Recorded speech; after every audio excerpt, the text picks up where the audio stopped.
Good evening and welcome to the Select Board meeting for December 5th. We'll begin with the Pledge of Allegiance. I pledge allegiance to the flag of the United States of America and to the republic for which it stands, one nation, under God, indivisible, with liberty and justice for all.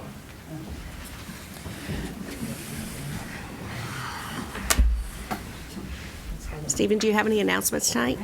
Only, I was going to mention about the COA 50th anniversary, but you have it there in front of you, so I'll Okay. review. Yeah, this week, this week, next week, December 14th is the 50th anniversary for the COA. They're going to have a holiday party. And on the 15th, the next day, they're going to have a anniversary breakfast, so be sure to attend. And they're following up with classic movie from 50 years ago, also on the 15th, and the 19th is 50-cent lunch. I would add that if you, at home, if you haven't finished your leaf collection, I believe our curbside has finished for the year. Actually, I take that. We may have one more day this Saturday. But the leaf dump remains open. We had some inclement weather this morning, and that leaves in the gutters and things like that can really be damaging during inclement weather. So we really encourage everyone to make sure they get their leaves cleaned up, especially around storm drains and inlets. If you need any assistance or have any questions about it, you can check out the town's website or call the DPW at 567-3400. Thank you. Thank you. And we're going to have resident comments after the liquor license because we have, it looks like only 2 more minutes before we have to open the liquor license. So are there any select board comments for this evening? Well, I guess, I don't know if I do. You know, with the liquor license, I need to remove myself from the voting, Oh, which is a bit of a problem. But there's a conflict of interest because I had a family member who worked there and, It's not a conflict, is that, no? unless you have a financial benefit by them getting a liquor license, and depending how close a family member Okay, all right. And did they work there anymore? They're not working for them currently. No. Then you're fine. is. You're fine. Yeah, all right. Because if I didn't vote, we'd have to do it another night. And it's only if it's All like right, it's okay. your spouse or children are really Right. impacted by it. If it's like a cousin or an in-law. Well, it would be my child, Oh, yeah. okay. So, but he's not working there currently, and I have no financial interest. No. Okay. And if he goes to work back there again, you can submit a disclosure with the Secretary of State Oh, if needed. Yeah. okay, all right. The other thing is, we've been getting a lot of emails regarding the statement of interest for the schools.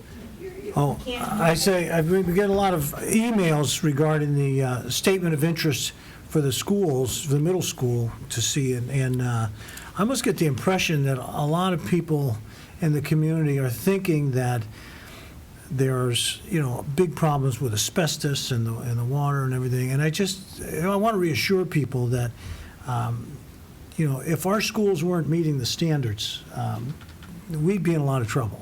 We wouldn't have students attending school there on a daily basis. So, just, even though I've read some things that people seem like they're a little panicked, I would say that if there was a real problem with the environmental conditions, the health conditions of our middle schools, that the state would close them immediately. And so I want people to be comfortable that we have plenty of time to work on this issue, and so.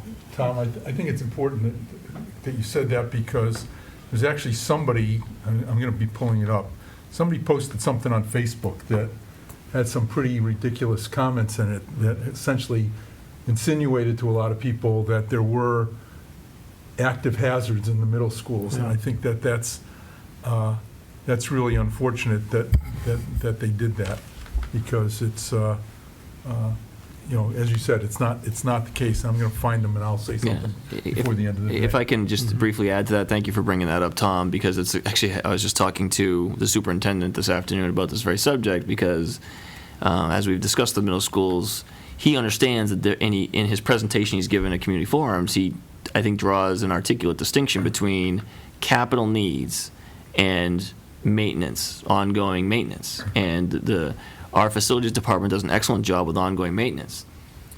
There are capital needs that have not been funded, mostly because we're not sure that the direction of the middle schools is going to go, and to make a 25-year investment into a building that may not be a middle school within a decade doesn't make good sense with taxpayers. You're absolutely right. The buildings are not hazardous conditions, and really by any definition. They are out of code compliance by virtue of largely their age, which would make most of the homes in Long Meadow out of either energy code compliance or ADA compliance or some other form of compliance, electrical codes, plumbing codes, you name it. It's just old buildings go out of compliance simply because the codes change during their lifetime, and that's really what we're facing. They take good care of the buildings. I think we've talked about the need for new middle school in the future, but I agree with Mark. I think this drumbeat of the schools are hazards to our children is really misguided and patently false. Okay, thank you. I think we'll open the comments later, but we have to open to a liquor license hearing. So could I have a motion to open the hearing? Yeah, I move that we open the liquor license hearing for, I believe, Fazio's for liquor license. Luigi's, I'm sorry. Luigi's, I would be the second. Okay, all those in favor? All right, so would you like to come up to the table?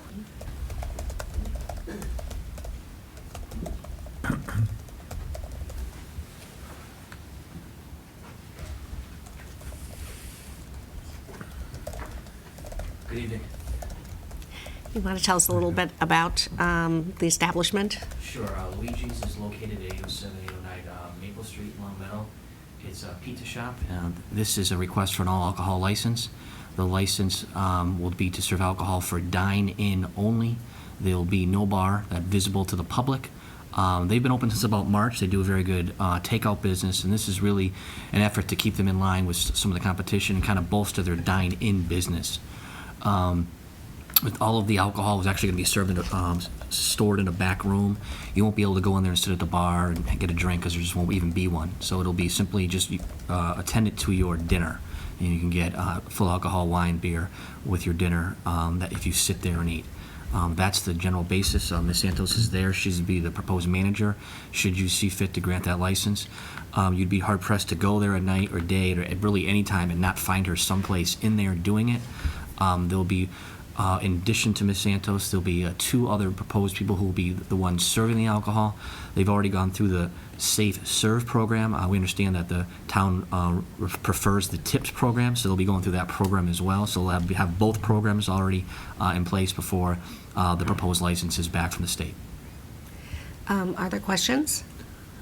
Mark? Yeah, I actually had a question about the Safe Server Tips program, and Yep. I'm not sure we really prefer one or the other. Okay. It just needs to be one or the other, and normally that document has been submitted with our license, and I didn't see that, and that was gonna be my question, is if they've submitted that. It's for food service, it's not the alcohol one. So Right, but we do have it. We had 2 food service, it didn't have anything to do with alcohol. I have it with me. So we'll get that to you within a day Okay. or so. Fine. Were there any questions, Tom? Yeah. No, I appreciate you sending the layout of how things are going to go, and my only concern about drinking in town is always not to serve people who are inebriated and have them come out on the street. So, as long as you guys are on top of that. Yeah, just a procedural question, because I didn't see it on here. I'm presuming that this is a license for 2017?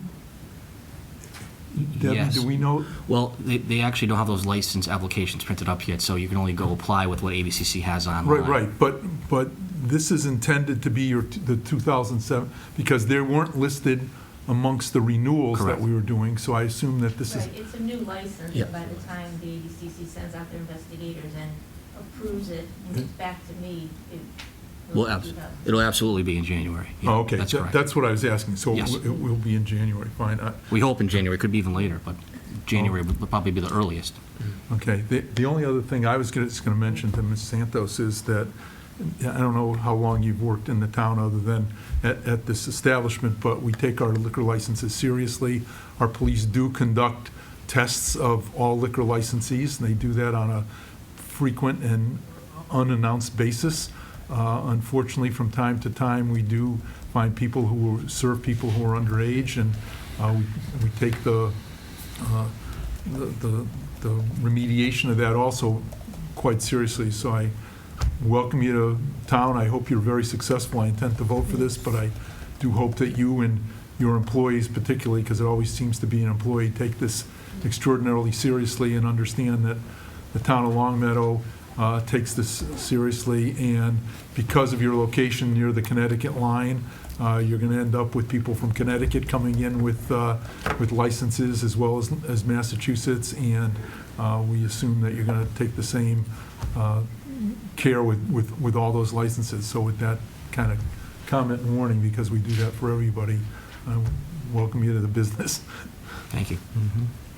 Yes, that was going to be a couple of my questions. Is you'll also be tipped or safe serve credited also, not just your servers? Yes, she will, Yeah. absolutely. We're counting her among the 3 servers there. Among the 3, Yes. okay. And then they also have the, we review our, every time there's a violation, it increases on the penalties, so be sure to have that and understand that, because people are often surprised once they see what the penalties are.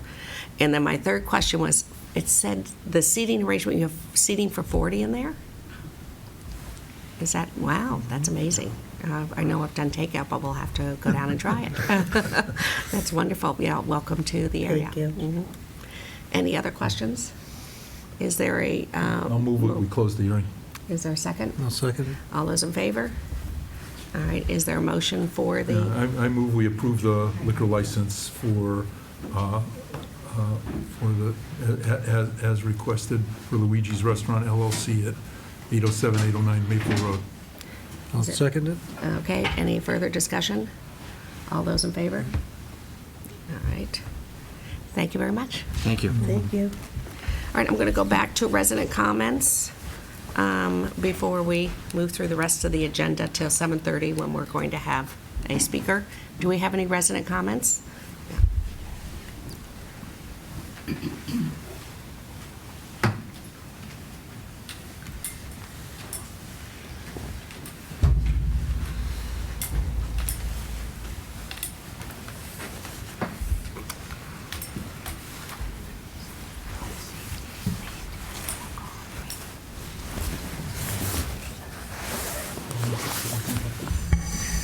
Richard Elias, 608 Frank Smith Road. I only had one thing to say, but as long as the subject was brought up, it is laudable that our new superintendent of schools has gone into the needs of the town for the future. The presentation that he has made that I have heard is basically, they're looking at what we have, trying to decide what we need and to prepare the town for that. Unlike the fiasco we had with the high school, where due to benign neglect, it would have cost us more to repair it than to have a new one. So, I don't say that good things like that about the school department often, so I thought it was time I did.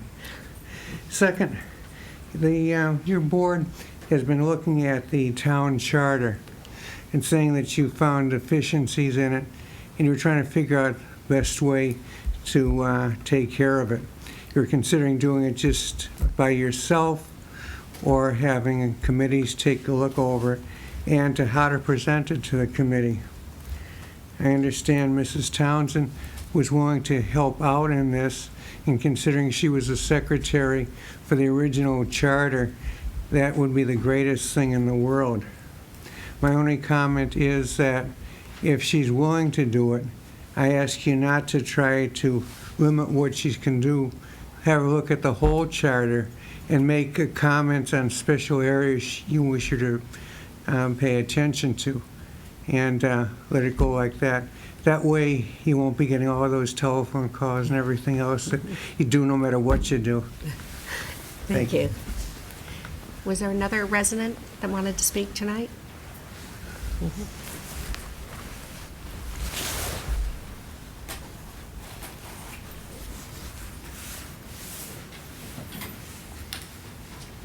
Good evening. If you My could name- state your name and where you're from. My name is John White, and I live on Maple Road in in town. And if there's discussion tonight on the adult center, I would just like the chance to talk about it if it comes up. Yeah. Well, about 8 o'clock we could have comments before then if you wanted to wait and do that. But at 8 o'clock, we're inviting the park board in, and we're going to discuss the whole park, Well, the that's great. Greenwood Park. Thank you. Okay, thank you. All right, so I was going to. I have a couple of select board comments. Oh, if I sure. could. I have a few. The first one is it's interesting that Mr. Liassi said something tonight about Charter Commission, because I was visited by the ghost of Christmas past. Tonight I got a call from Joe Acuti, who told, he's not going to like it, but who reminded me, which I did not know, that there has in fact been a charter review committee since our charter went into place. And he was part of it, and then apparently Rebecca Townsend was part of it, so was Roger Wojcik, and he suggests that we get the minutes from those meetings before we just run off and say there has been no review since it was done. So I didn't recall that, and I think it's important that we just go on the record as noting that, according to Mr. Acuti, there was, who no longer lives in Longmeadow, but that there is in fact was in fact a charter review committee.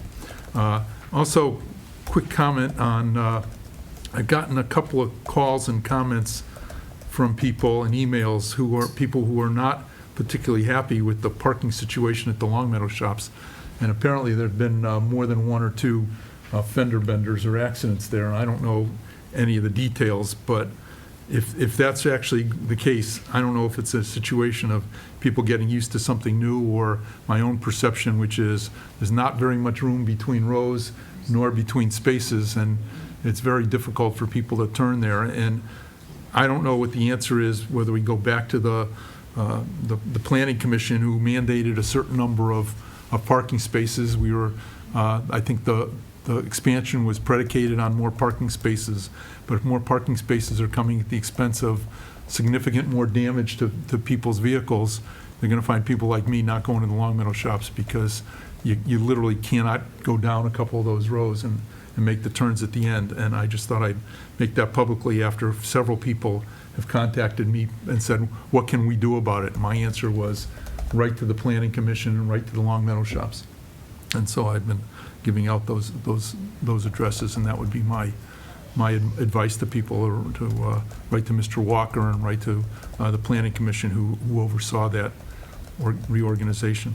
The last comment I just wanted to make was, Stephen, just the feedback that came back at the minutes of our last meeting showed, and you had actually talked about the signage that was put up on Longmeadow Road, and I appreciate the signage, but I don't think it's the right signage. It says road construction. It says nothing to do with road narrows, one way ahead, cars coming toward you. On Avondale. Okay. Yeah, I'm sorry. And you know, if people haven't gone there, we're now into our third winter of one-way traffic for an extent of Avondale Road, where everybody's diverted into one side of the street. We've got people who live on, Wimbledon, Bel Air, Meadowlark, Knollwood, and all use that going east on Avondale Road, and are faced with cars coming at them in the same lane, and them having to switch a lane. Pretty clear this isn't going to get done this year again. I just wish we had started talking about it a year ago, but I think this is a case where we need to do something more quickly. But the sign, let's get we got a traffic committee, let's get somebody out there. I'd invite the select board to go there and see what it looks like. I don't think anybody in town would put up with having half of their street closed down for 3 years, going on 3 years, because of a problem. I understand the situation. I've lived through it.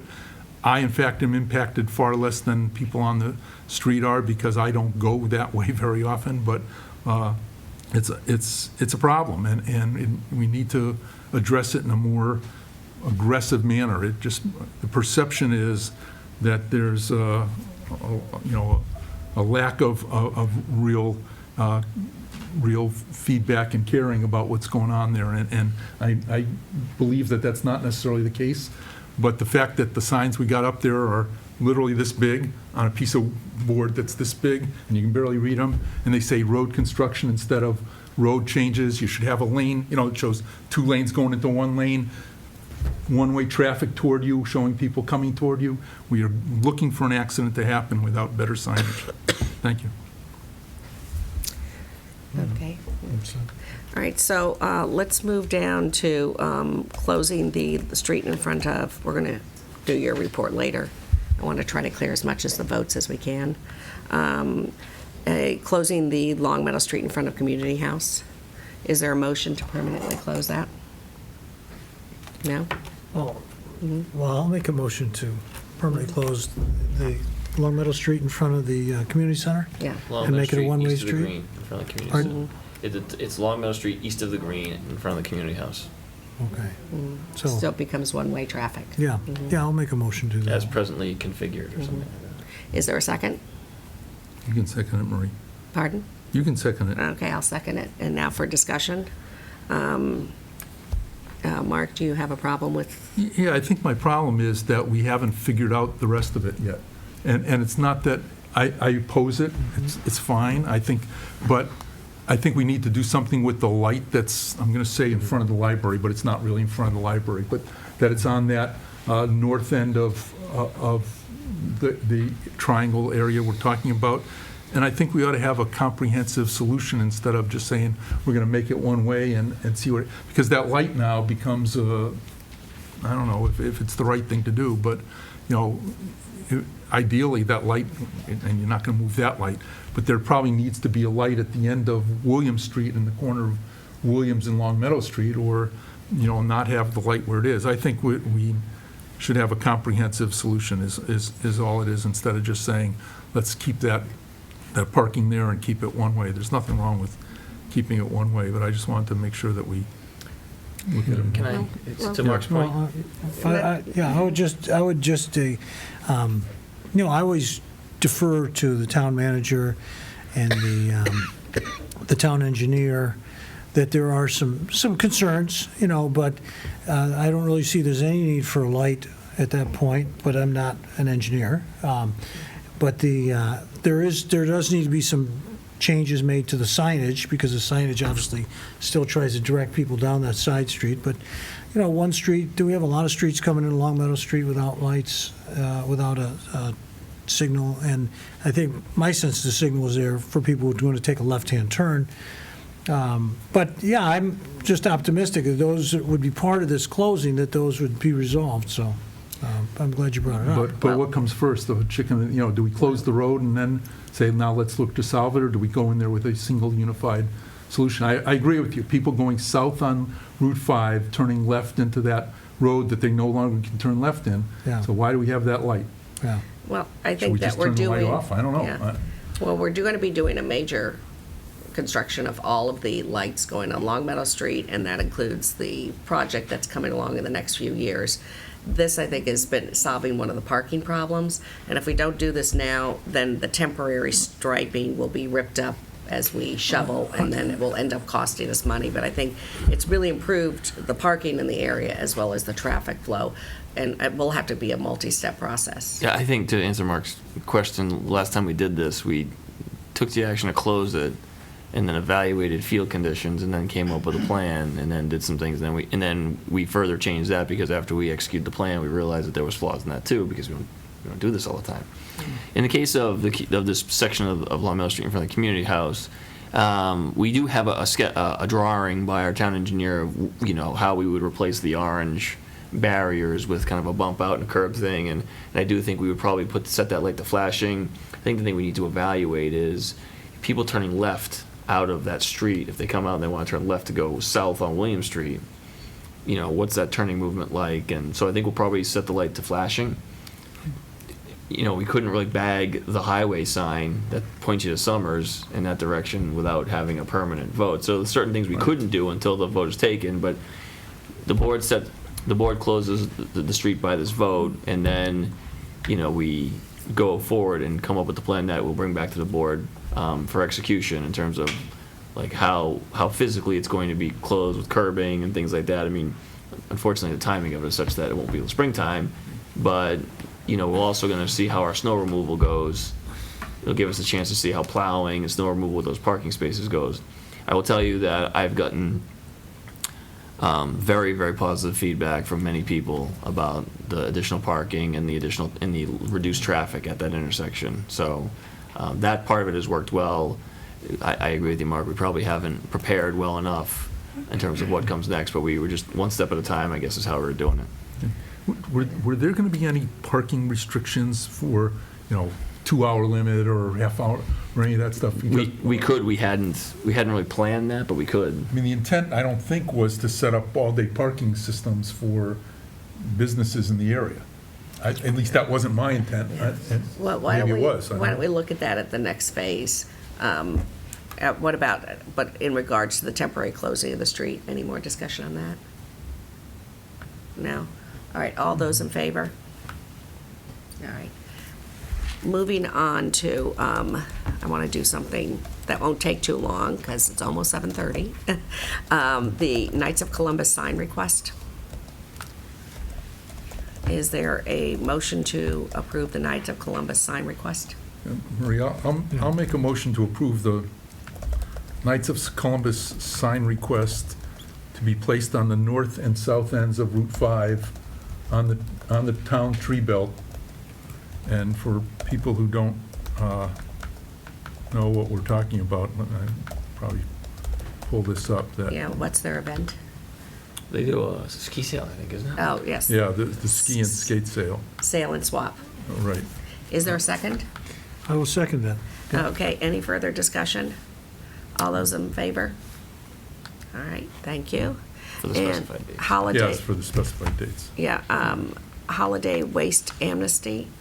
Is there a motion to approve the amnesty this year for people being allowed to put out extra garbage bags during the holidays? Mark? Maria, before I make a motion, I just have a question. Stephen, you're proposing that, and every year we approve the extra trash disposal for people essentially during Christmas and New Year's. And I guess the question is, with Christmas falling on a Sunday this year, the proposal is December 26th through January 6th. Are we better off, and I don't know, but are we better off literally doing it December 19th through the 31st? Or, because it's literally the preparation of Christmas as opposed to the week after New Year's? I don't know, and I think this comes up every year. No, I think it's usually, we've always done it. All the time I've been here, and every place I've lived, we've done it starting after Christmas. That's fine, okay. I'll approve, I'll move we approve a holiday waste amnesty, and not even that. I approve that we lift the limit of one bag or one can for the, of trash for the period of December 26th through January 6th, and grant an additional one bag or one can per household for those 2 weeks. Is there a second? I'll second it. Any further discussion? All those in favor? Okay. All right, and it looks like it's 7:30, so we'll break from our business to invite Senator Lesser to come and speak.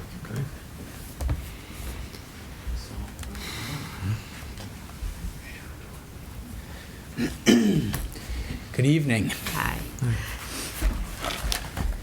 Thank you for coming. We really appreciate it. It's important for us to be able to work hand in hand, and I know you feel that way too throughout the year, and you're coming up with your big legislative time in January, so thank you for taking the time out and coming and meeting with us. Oh, no problem. Thank you, Madam Chair. I'll just very quickly say, I think Representative Ash is joining us, so he'll probably be here any minute. Oh, So okay. if not, we'll swap notes and sync up so that we're kind of coordinated. But I didn't come with any specific agenda, just wanted to come as we did last year and just sort of hear what the board feels like are the most pressing issues and what you'd like us working on. We are not in session right now. We're in informal session, but we're not in formal session. So the just caveat being that there's not a whole lot of activity right now happening at the State House. But this is actually a good time to come because this is when we prepare, for the beginning of our session, which will start in January. So this is actually a good time to get this feedback because we can actually do something with it. Whether it's bills we file or just prep work to go into what we co-sponsor and what we kind of make a priority at the opening of the session. So with that, I will stop talking and turn it back over to the chair. Well, Tom, Mark, Who wants to Go ahead, start? Tom. Well, thanks for putting me out front. No. Well, the last time we met with you, I brought up that tax abatement proposed bill that is in this, I believe it's in the Senate, right? And so I don't know if you had a chance to take a look at that, but, if there's anything I can do to sit down with you and talk about that, because I really think our town needs to find some way to help residents who want to increase floor space in their homes, and that would increase our tax base, which would then help us out, because we're built out. There's no other place, there's not much space to grow. We get a house every now and then, and we have some projects, but our best plan would be to have a way to give homeowners, so they would put the money into their house, expand the floor space, which last week we had someone from the tax board who said that's clearly the best and most reliable way for the town to see permanent increase in the home's value. And then what we would do in exchange is we would give people a break on their tax bill over a 5-year period. So it's a win-win. And so, it's something I'd like to continue to work on. I know it's not going to be an easy thing because we allow tax breaks and tax abatement for businesses in our state.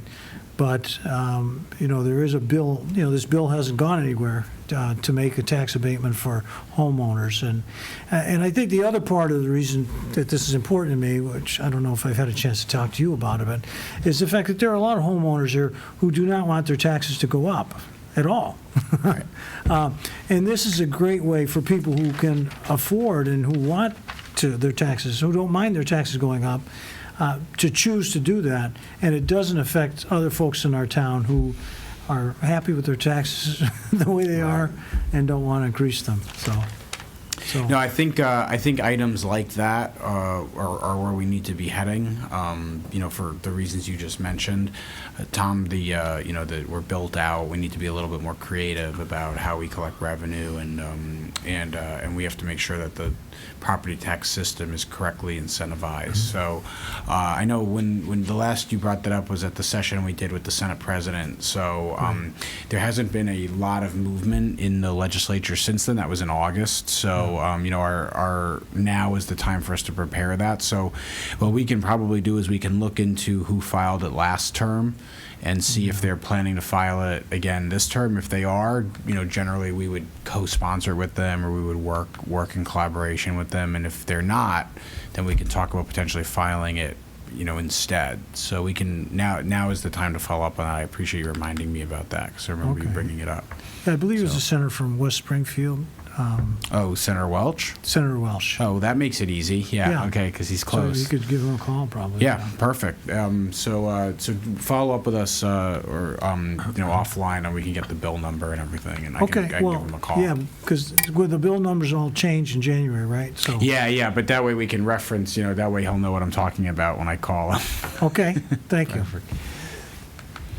Yeah, Senator Lester, I have a couple of things that are coming up in town that probably going to impact it by state. And one is clearly a concern we have about our middle schools and the MSBA. And I know you weren't in office at the time this school went through the high school went through the MSBA process, but I'll tell you that there's a lot of people in town suffering from short memory, and I'm going to, if I can, just use a minute to refresh people's minds, and you can go along for the ride, I guess, if you want to. And that was that the submission to the MSBA, I thought, was what I'll call a straightforward statement of interest, and the MSBA came back with their opinion, and their opinion was, I believe, that the high school ought to be renovated, and there was Representative Ash, I believe, was at the meeting, but a pretty good group of people went to the state and pardon my use of this term, but they did some arm twisting and convincing on the MSBA. And what we're hearing now is an argument for, let's submit the SOI, the statement of interest because it'll be many, many years before it comes up. Well, the last time we did it, it was many, many weeks. And it came up pretty quickly, and we got a comment, well, you can't turn down state money. And oh, by the way, we don't really know what we want to do because the MSBA is going to work with us to determine the right answer for the town. And when in fact, our experience was, at least my recollection of our experience was, that the MSBA said, here's what we want to do, and the town said, no, here's what we want to do, and the MSBA said, your money, and it didn't happen to go that way. I see Michael in the back. I don't know if you've got a different recollection, but the point is, I think we need to understand the rules of the MSBA, and we need to understand to the extent that they may or may not help us, because I don't know that there's a consensus in town over one school, two schools, renovate, build new. I think there's a lot of people with a lot of opinions. I haven't heard even the school committees, middle school, working committee come back with a definitive recommendation. And so I think it's important that as our state senator, you help us understand what the MSBA can and will and ought to be doing for us. And I don't know if you have any comments, if you've done any background on it or not. I haven't yet on the Longmeadow specific project, but we obviously I have 8 other communities we represent, and we have done significant amount of MSBA work with them, including East Longmeadow, which has a project happening, and some projects happening in Ludlow. So we're happy to facilitate that, Mark, and help with the right connections and with the right feedback, and just be in touch with us if you're not getting what you need or you don't feel like you're getting the full kind of level of engagement, and we'll work on it together. Yeah, I think to some extent my read is that the select board plays a limited role. I think the school committee at some point takes a more leadership role if in fact it's it's approved to go forward with it. But the question is, like I said, what does and what can and what will the MSBA be willing to do in terms of leading a town through a process where we are today. So I appreciate your comments. The other area that I think is important, and Marie, you and I need to follow up on some notes I've sent to you about this, but this past year the values of Longmeadow houses have actually went up 6.2%, 6.3%. So we literally moved out another year or so our tax cap problem, but I think at some point we need to also understand what role, if any, the state legislature may play in helping Longmeadow understand what we can do short of shutting down the town and stop spending to alleviate that Prop 2.5 levy limit issue. And I don't know if you've given that any thought either. So are you talking about specifically the prop? You talking about Prop 2.5 or the overall? No, Prop 2.5, the $25 levy limit. Right. Yeah. Right. So I know this came up last year. I'm prepared to advocate for whatever the consensus decision is, among the town and the town's leadership. It's really my policy to not insert myself into, just issues inherent to any of the communities I represent. So that's a long way of saying that I'm not going to get involved absent, a definitive decision, whether it's by the select board on behalf of the town or the town deciding they want to go that direction. And that's fine. I'm not asking you to do that. I think what we are asking you to do, though, is if we hand you a baton that we've all agreed to, that you're willing to take the baton and run. I will take it and run vigorously, but it has to be a baton everyone did agree to. So there has to be some process by which, obviously nothing in life is 100%, but whether it's the board taking a vote or the town meeting deciding, there has to be some definitive sense of conclusion before I'll insert myself. That being said, if there's technical help that you need in making the decision or in getting information or knowing what the steps are, I know we've done that in the past, but we can follow up on that and get you connected to the right people at DOR or wherever it might be.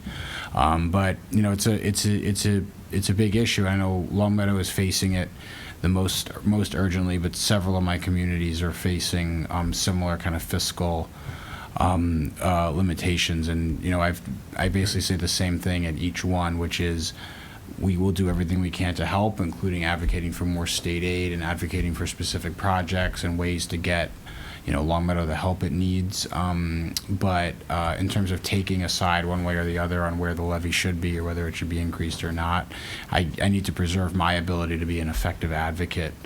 And the way I do that is by staying out of it until That's until fine. there's a Now, conclusion. can I presume that we're going to get the same answer when it comes to the issue if Parkland needs to be converted from Parkland to something else? that it needs to be a community consensus? Because some of that does require legislative. Right. Yeah. No. And if you, I think it's the House and rather than the Senate. but If I'm you not- followed, my activities over the last several months, I steered pretty clear of that Well, for no, exactly that- that same issue. That's So, fine.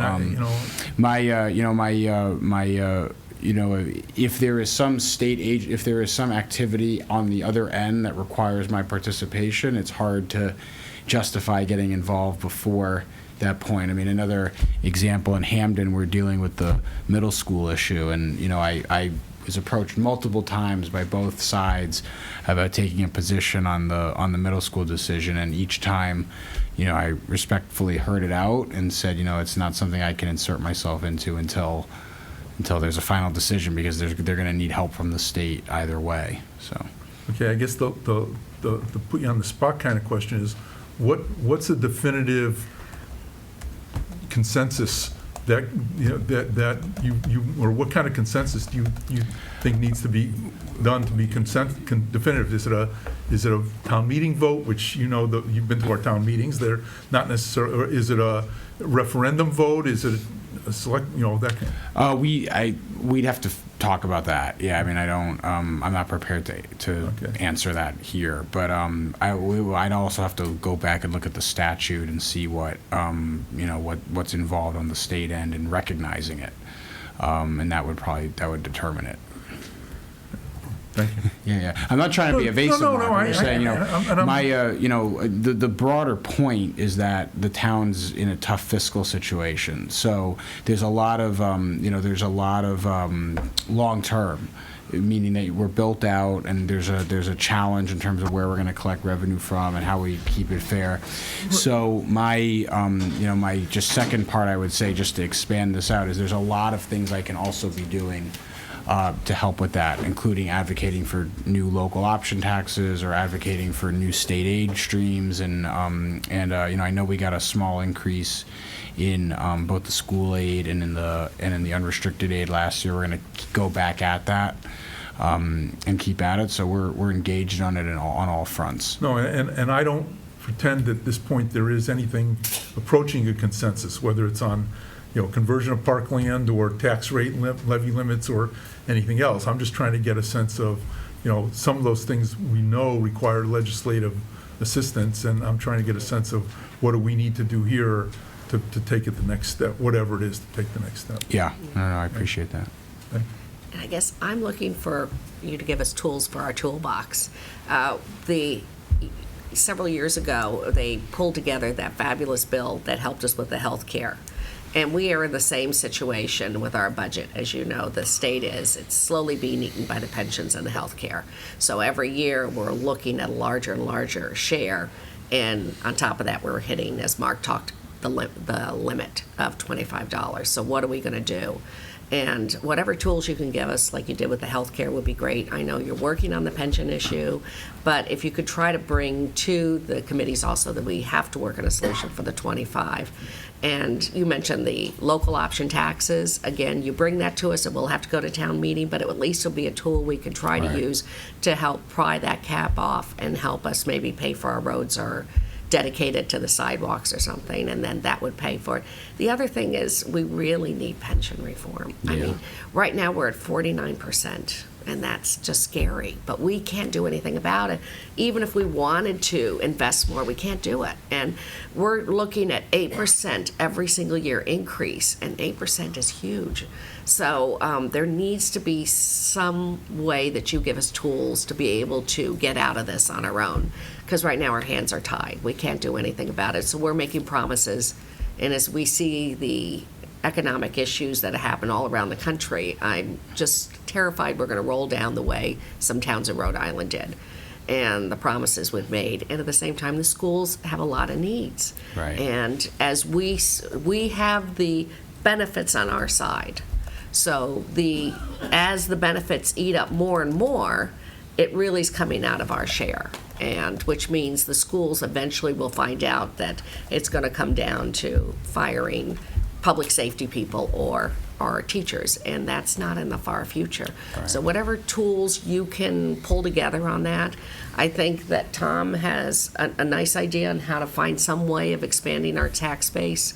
The town manager mentioned if we can get take the pensions out of the 2.5% cap, so it's not part of that, because we can't control that. There's nothing we can do about it. These are promises that have been made for the past 30 years. Or local option, anything that you can bring to the towns, and then we will make the decisions. Like you said, you can't advocate for which way we're going to go, whether we're going to break the $25 limit cap. If you give us that tool, that's going to be up to town meeting to decide which way we're going to go. But we're reaching the point where we're going to have to make some serious choices. Yeah, I think that's very important feedback, and I know it came up when we did the roundtable, with the Senate President. So it's something I'm committed to focusing on. It's obviously a touchy issue, pension reform, but it's obvious and it's essential that it's obvious and it's clear that it's driving a lot of the challenges towns are facing. So I think that's right. You mentioned some of the other toolkits. Senator Downing, who just retired, has had a bill for several years around local option taxes, which I'm considering sponsoring myself if a different senator doesn't, if another senator doesn't step up. I think we're particularly sensitive to it in Western Mass because we have a lot of smaller towns that have are for the most part built out and have less options for how to gather revenue. So that's one idea. The abatement issue we can take back and we can develop a little more. Another topic I'm increasingly interested in and would love actually just some feedback from this group on is just continuing some regionalization of services and a way to save money through that. Again, not without its controversies and pitfalls, but being thoughtful about how we can take a more regional approach to some services rather than a town by town one, I think is important, because that's a big potential source of savings also. We just started actually taking that first step. We've developed our own selectmen's group, and we invited several towns here. And one of the things that came up, having the green communities, Dan Knappich come in, was we're having problems with the purchase of our lights. And we're finding that what kind of light? Like you mean? We're trying to buy our street lights. Oh, street lights. Okay. And other towns have their street lights, and they are able to now go into these regional programs. And several of these small towns are stuck. And our problem has been a negotiation with Eversource. And the town manager has taken a regional approach with green communities in trying to break that log jam. And it's been a serious problem. But between that and the fact that we're doing the regional dispatch, we are trying to look at ways that we will prepare for the future regionally. But it's not easy to do without the grants that we were able to get with the regional dispatch, and we're going to need grants to help us get to the next step too. We, as selectmen, started to talk about different ways we could share resources. I know that under the previous governor, there was the innovation grants, and someone was pooling, had a equipment co-op, and that was one of the things that was funded. Well, with the innovation grants gone, some of the ability to look to that next step of regionalization has been a little more difficult to go forward. Yeah, so that's something we can explore. Rekindle the innovation grants program. We should. That was under Governor Patrick, or Yes. okay. Yeah, that's definitely something we can look at.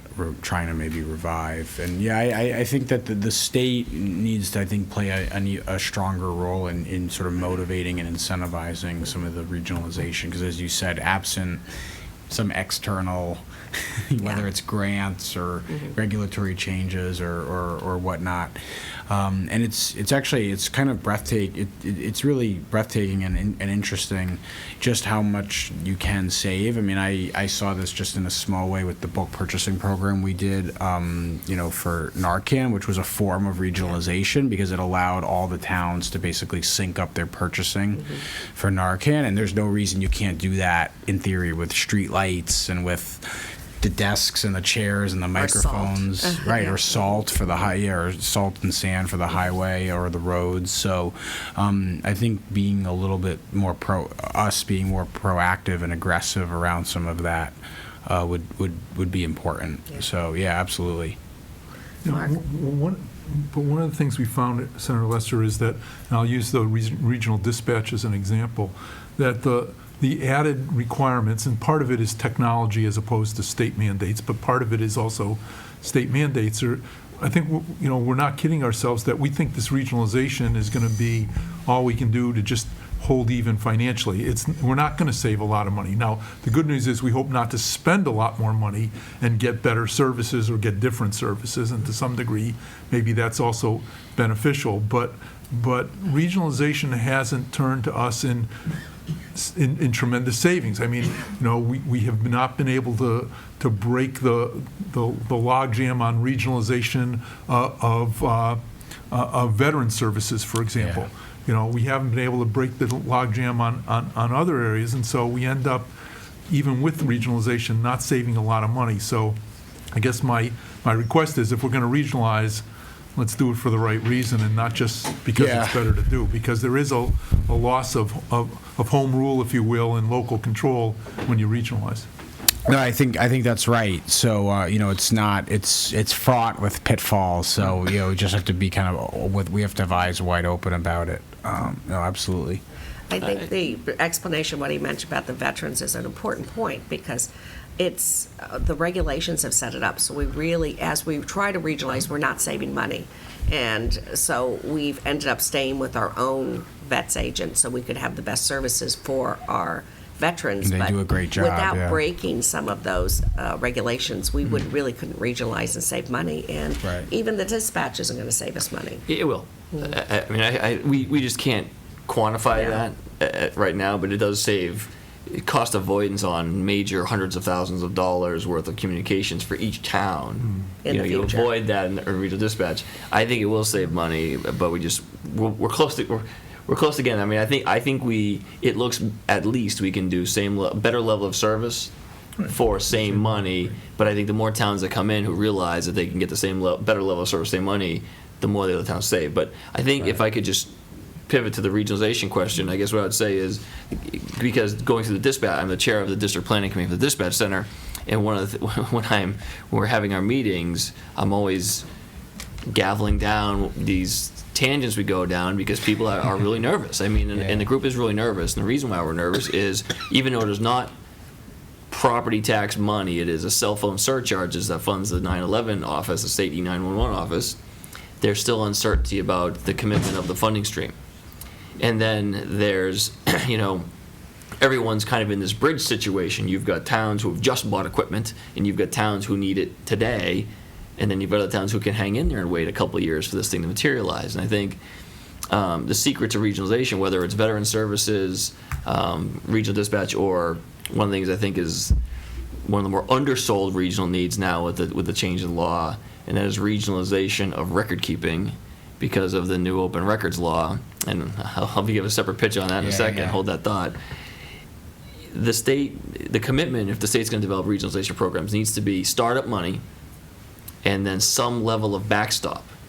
Once the efforts get started up, the town's operating budgets that had been funding those services will continue to fund those services most cases they will save money, so it does provide some relief to the operating budgets, but it's not an offloading of services. But to bridge that gap that most of these things encounter, where they usually wash upon the rocks, is really where we need it. The state doesn't need to get into these things forever at 100%. It can be, it may be 125% up front, and then some kind of guarantee going forward. On the open records law, I've been working with the clerk, and it goes into effect next month, and we've been kind of talking about our own situation, but I think it's applicable to all communities. The key to being able to comply with that new law is digitization and indexing of town records. Most towns, especially out here, have their have their records in boxes in the basements of town halls. They haven't been good about following the retention of record schedule, so when they can throw a box of files after 7 years, they don't. And if they get a records request, there's just boxes and boxes of files they'll have to go through unnecessarily, and it's a time killer, and they won't be able to comply with the law and fines, and you can see where this is going, because most towns have one clerk, and they're the records custodian under the law. So we have applied, in fact, we applied today again for CPA funds for historic preservation, for the scanning and digitizing and indexing of the records. We've started that process locally. I mean, it's just for a small slice of our records, it's tens of thousands of dollars.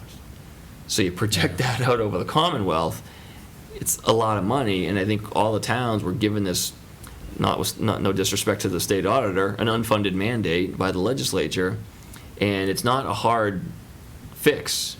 Just bulk buy, scanning, digitizing and indexing services for even if it's by county or by whatever, and even if there's a cost share or something, but get us started on that effort, and then you'd have much higher level of compliance with that law. So, and then I think you could have situations where then the clerks could then regionalize and help each other out when requests come in, because in theory, if it's all in the cloud, digitized and indexed, Kathy Ingram can help the clerk, can help Tom Florence in East Long Meadow. If he's on vacation and can't meet the deadline, she can go on and do the stuff. So I think that's one of the big ones that's kind of still flying under the radar, but and there are no easy fixes, but that seems to me that there's one concrete tool that you can give us that would help with that. That's a great idea. So anyway, but that's that's my pitch on regionalization.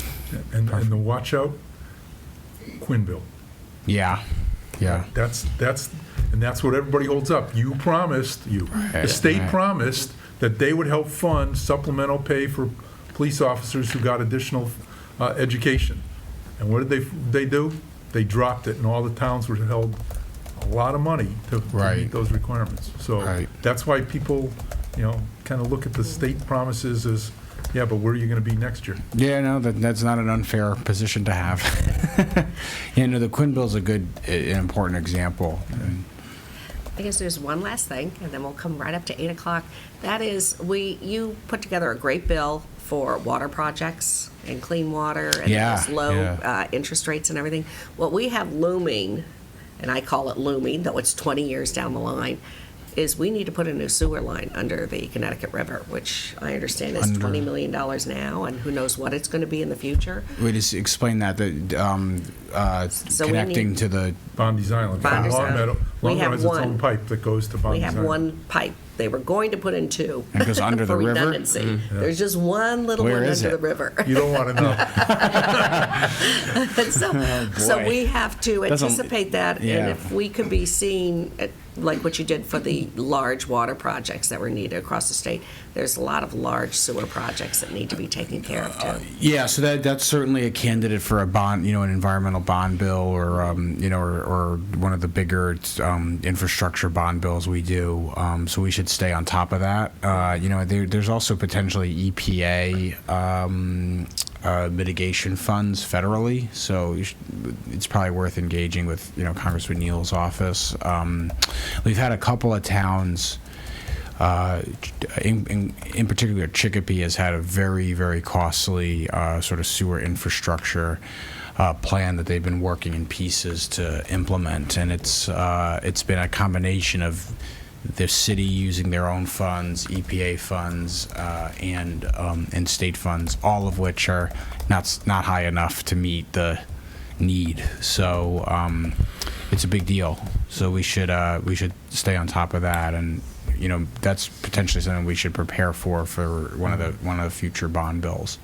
So, actually, I'm going to go a little more immediate than that. Right now, the Water and Sewer Commission, how much dealings you have with them in terms of trying to get appropriations, working with Springfield delegation, because some of your delegation, some of your constituent towns are part of our commission customers. They are in the process of planning another crossing for Springfield that East Long Meadow will be a part of, and really what we need is a way to link to that new connection, which is a much shorter term project. And I think that's if they start talking to you about getting involved in funding that infrastructure upgrade, which is I think in the next few years, we want to be able to be at the table and say, is there funds available just as an emergency connection, not even a full-time connection, just an emergency connection where if we did, God forbid, have it's a 50-year lifespan on our river crossing. It's a giant concrete thing in the muddy bottom of the river. Yes. But if we ever did need something where we could kind of Redundancy. turn a gate so some level of redundancy, but that's really the short-term project. So like I said, hopefully I don't know if they're going to call you guys for assistance on it, but if they do, we want to just bear that in the back of mind that Long Meadow has a gain there. Okay, yeah, that's good to know. Yeah, because I don't think we've heard from them about it. I think they're still planning it. It's a big project. Yeah, no, that's don't want that to break that way. That's Enfield's problem. So yeah, we gotta stay on top of that. So that's good to know, because I didn't even know that pipe was there. So there you go. So okay. Well, thank you very much. Yeah, no, thank you. We really appreciate it. It's we cover a lot of topics in a short amount of time. It's a great session. So we'll follow up about the abatement bill, and we'll keep you posted on what happens with the the local option bill, and I guess we'll be talking sewers soon. Okay, thanks again. Good night. Thanks. Thank you.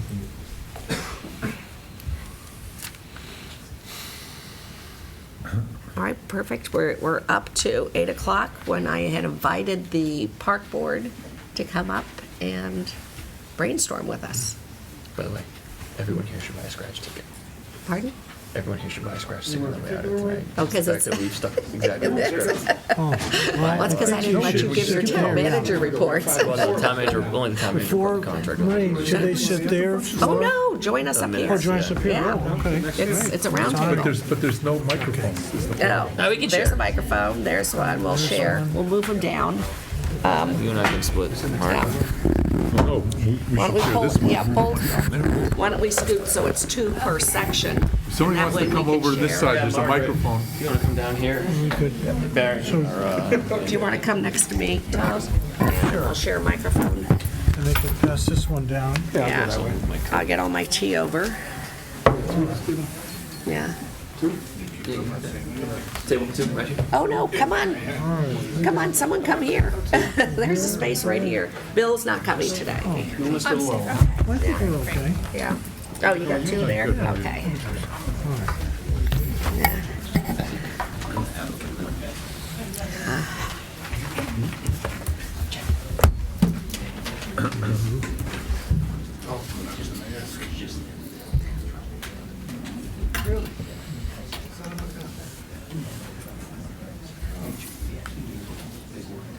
Let's see. Do you think we should have Barry sit up here? Too? Yeah. Barry, do you want to come up too? No, you don't want to?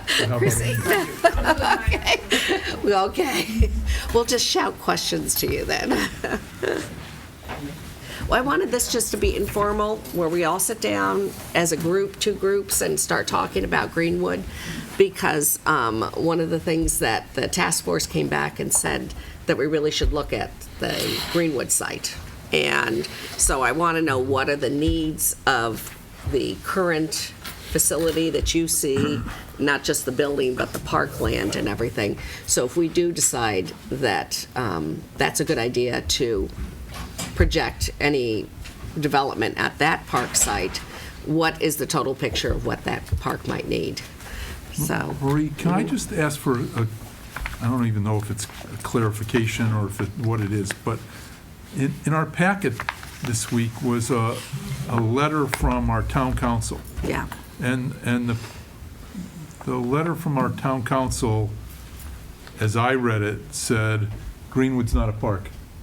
Well, now, there's two. It's under the control of the park department, but it's not legally a park. Well, it said it's not Chapter 97, but it is, what is the other? 34? 45. It is 45. But before we go into, if we need to even worry about that aspect of it, I just wanted to get the park board's view of, what do you think, if you had your choices, what do we need in town? Do we need another gym? Do we need more ball fields?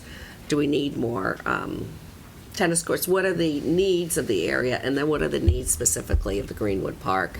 And then we would see if that is even going to become an issue after you share your views and thoughts on it. If you don't mind, I'll give you a brief summary of what our group's been doing for a long Okay. time. I'm Dave Horowitz, Chair of the Park Commission. On a regular basis, when we're not talking senior center, Yeah. we're talking to the youth organizations typically. And to a group, a couple things are pretty clear. They're willing to help. Yes. They don't want to lose a thing. And right now, they're going outside the community to fill their needs because they're not able to fill their athletic field needs in town. And that really bothers us because we'd like to use as much efficiency as we could to keep those groups in town. Everything from lacrosse going to the bubble. We had, what do we have? We had Girls. baseball and soccer in last meeting. Yeah, and girls, at least girls soccer is going to Springfield in the spring, Chestnut Accelerated Middle School to play. And what's the bubble?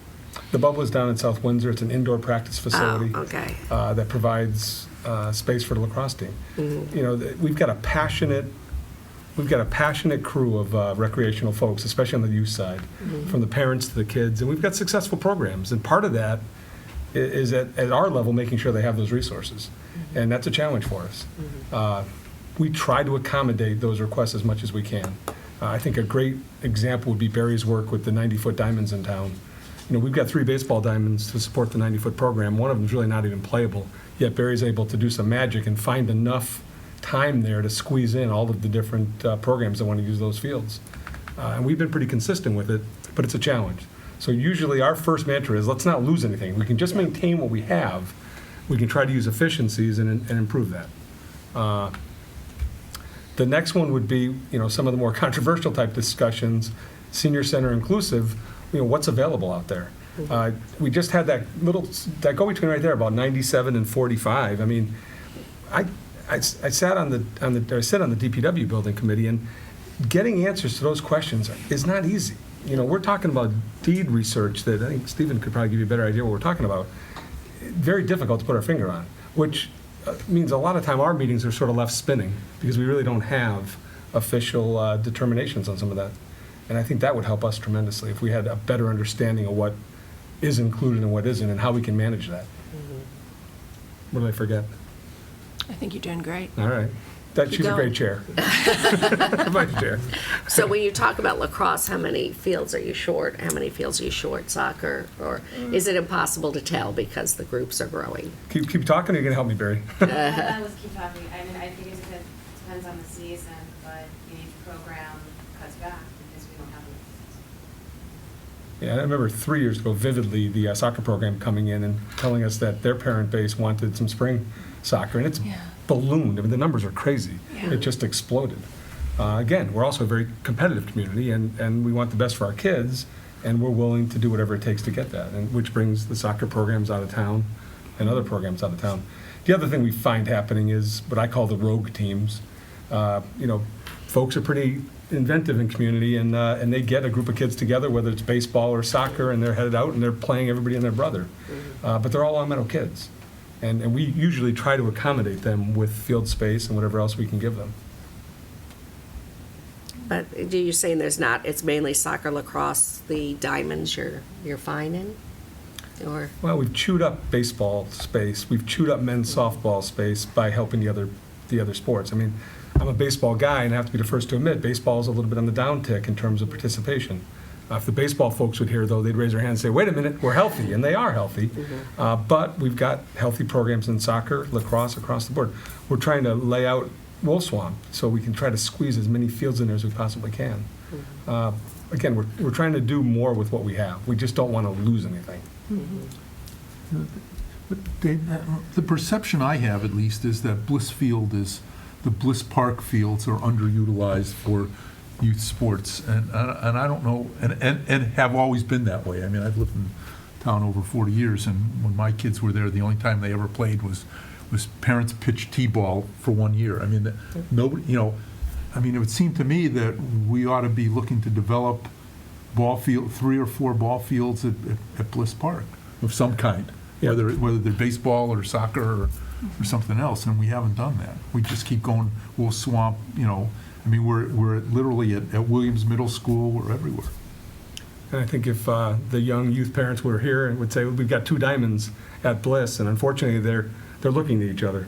So you need to keep that to literally the smallest of the small kids. But lay it out different, let's take another look at laying those out differently so they can get something different. And maybe it's not softball, baseball, whatever it is, maybe it's something else, and you put softball and baseball wherever those are coming from, I don't know. But it just seems to me that Bliss is a underutilized asset and has been for a while. Okay. Now, what about gym? I keep hearing that we're short gym space in town. Is that true? Well, the challenge, I think, with gym space is more to do with staffing, right? Keeping us open, Barry? If you don't mind. I'm going to rely on you exclusively, so yeah.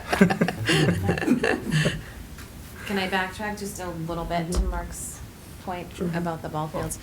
I think because most of our sports that we offer are seasonal, I think one of the issues is that for 8 to 10 weeks, we're really busy, and Bliss is used all the time.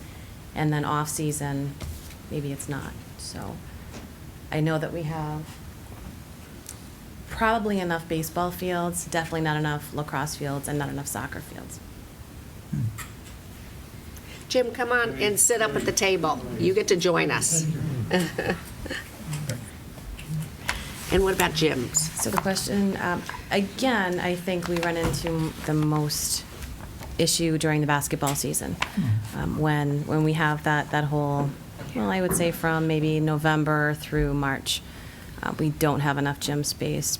For the most part, we have our Long Meadow Long Meadow basketball, but we also have a CYO program in town that we like to work with, and then a suburban program. And then that doesn't include any adult programs, co-ed volleyball, basketball, and the pickleball folks that want to play. So There's also muddy springs or late springs when I know softball would like to start practicing, but it would have to be an indoor thing, and I think they've talked to you and you accommodated them when you could. right, we don't typically have indoor space, especially Yeah. for single teams. Yeah.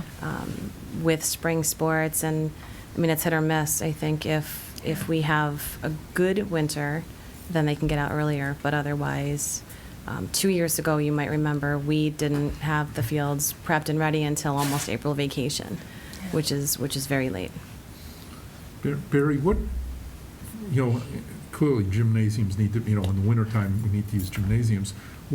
Are all school gyms open to the Parks and Rec Department? Yes, for a fee.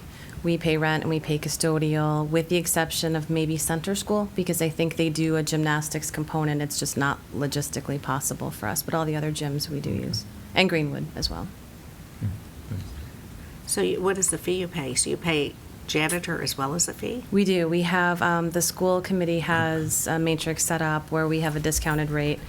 I think it's a 5-block time frame, and I don't know what it is. It depends. I think it's $30 a night plus overtime with the custodial, and that's for any gym or school space, cafeteria, auditorium, anywhere.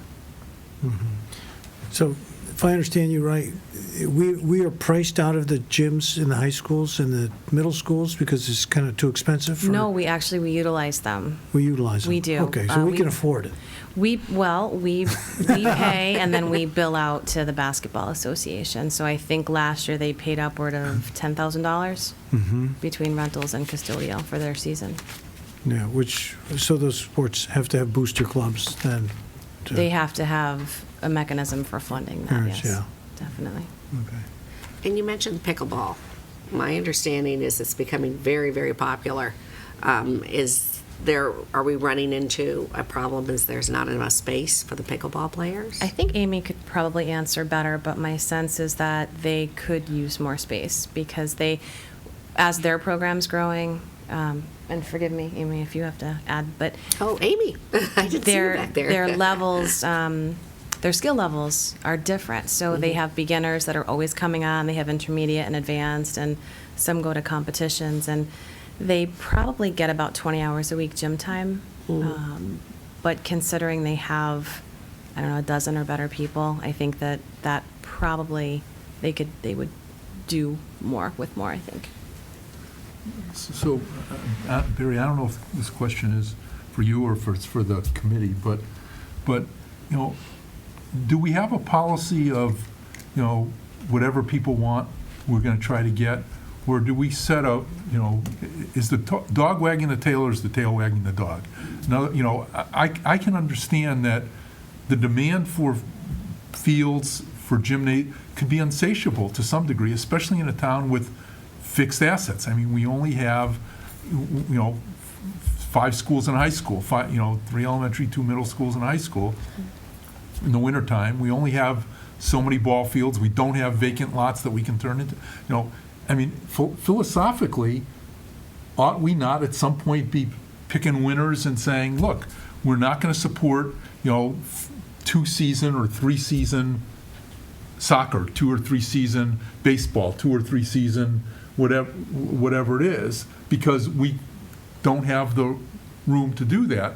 Or are we going to say, well, yes, traditionally soccer had been a fall sport, but you want spring soccer, sure, how many fields do you want? Or traditionally baseball's been a spring sport, you want fall baseball, you know, we'll do what we can. I mean, at some point, there have to be, part of the expression, winners and losers, when you just don't have enough. And I guess the question is, who makes those decisions? And first of all, are we making those decisions? And secondly, who's making those decisions? Is it you as the department head, or is it the committee, or is it some combination of them?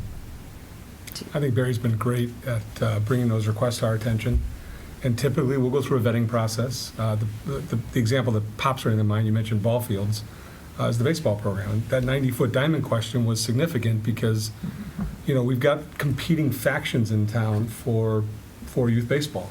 And trying to satisfy that is a little bit of a challenge. But ultimately, if we can do it with the resources we have, not ask for anything else, at least I know my vote would be to try to do that. Yeah. I think collectively, the 5 of us, I'm not going to speak for you, you can speak for yourselves, but generally it's been our practice to try to make it work. When we get there, Mark, I'm sure we're going to have to say, stop, because there's limited resources. Right. I mean, historically, I go back and I was a baseball guy too, but, you know, there's the Pippo Field and there was Russell Field, and those were the 90-foot baseball fields in town. And if we couldn't fit them in, and oh, by the way, using Russell Field was a challenge because it was the varsity High school field.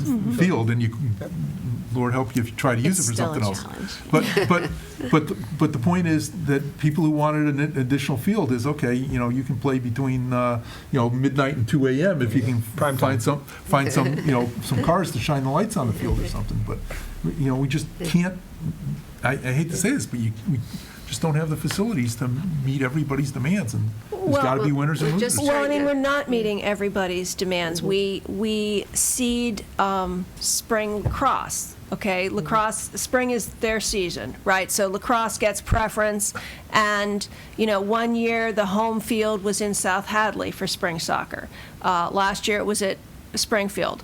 I don't know where other people played, but my daughter played at the Arbors. She practiced at the Arbors. So we're trying to use the fields as efficiently as possible to give as much use to various groups as we can, but it's understood by both the sports associations and the park board and everyone else that, you know, you can only do so much, and, you know, practicing between midnight and 2 a.m. is not something that... Clearly, that was a little bit of an exaggeration. But we're sitting here saying, how are we going to satisfy every need? No, My I answer don't is, think we're you can't do it. No, I don't think we're looking to satisfy every need. We're trying to figure out where the needs are as we sit and we look at what we're doing with the park areas. So the tennis, are we okay with tennis size? Jim had a comment. Oh, I'm sorry, Jim? Thank you. Mark, I share your thoughts. I think indirectly probably the last year or two, we have been unofficially addressing these needs that we have for Parks and Recreation. And it's going to be a sorry day if and when we have to go ahead and say, well, we're going to cut out 25% of this program. People not only moved into Long Meadow for the school system, but also for the great park and recreation program, too. And if you look around this room tonight, I'm sure just about every person here has had children in the programs. And because of the leadership in Parks and Rec, we developed such phenomenal sports programs that everybody and their uncle is coming out of the woodwork. I had the occasion to talk to 4 pickleball players this past summer and didn't really know too much about the sport, how they went about it, so I figured let them educate me, and they did in a nice way. And because they couldn't get courts right here in Long Meadow, they expanded their program to Enfield because there was more space and more availability of fields. But they made their point very clear. We wish we could add some more space. Now, is that indoor or outdoor pickleball that they were? Outdoor. Outdoor. And so. This was at the Greenwood Courts. The Greenwood Courts, okay. Is that the only pickleball setup courts right now, or the Greenwood Courts? But we For could outside? paint lines at We could make it Bliss. anywhere. You could do that paint lines anywhere. at Bliss, I Okay. presume, right? It's the same tennis nets, right, as Bliss has.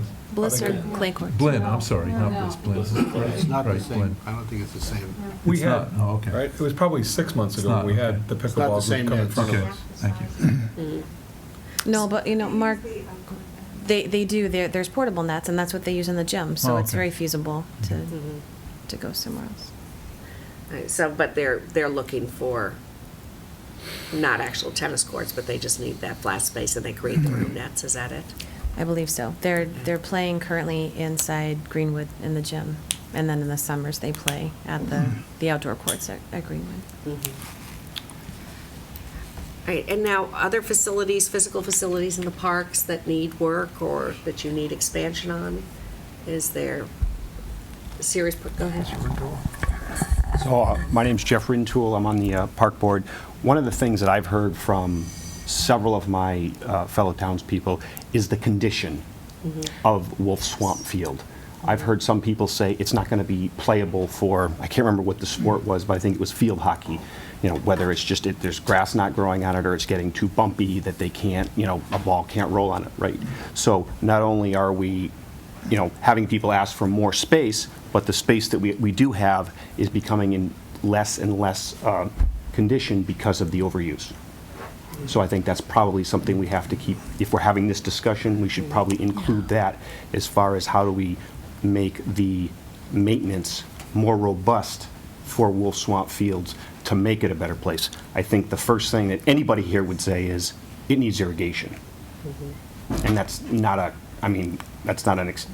surprise to anyone, and I know it's going to be an expensive task to undercome. Thank you. What about the pool in Greenwood?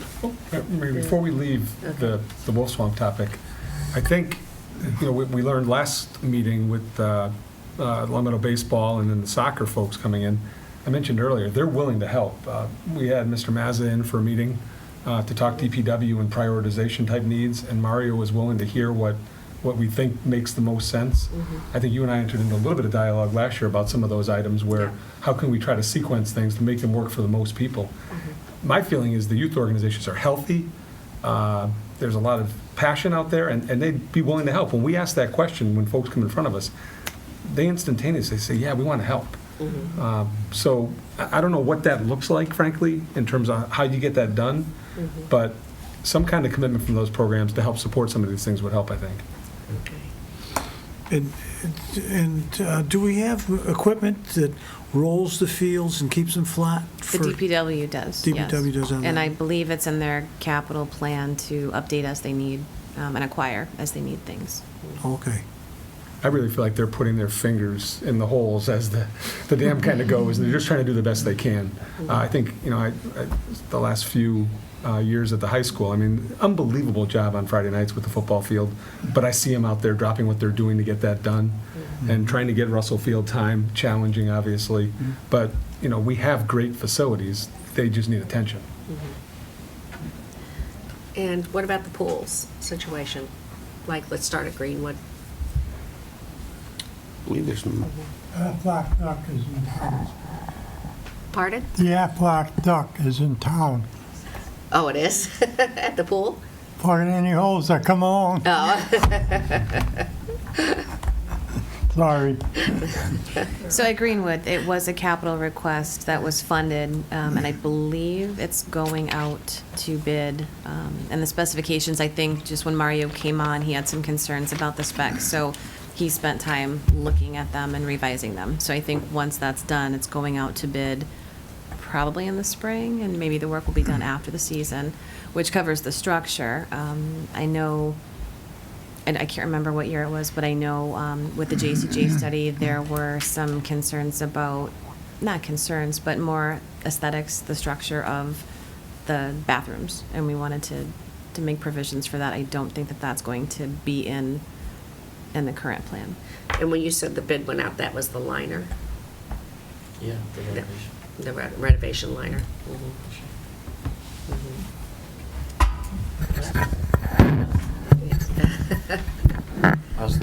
It was not intentional to take the microphone away from you. You're right.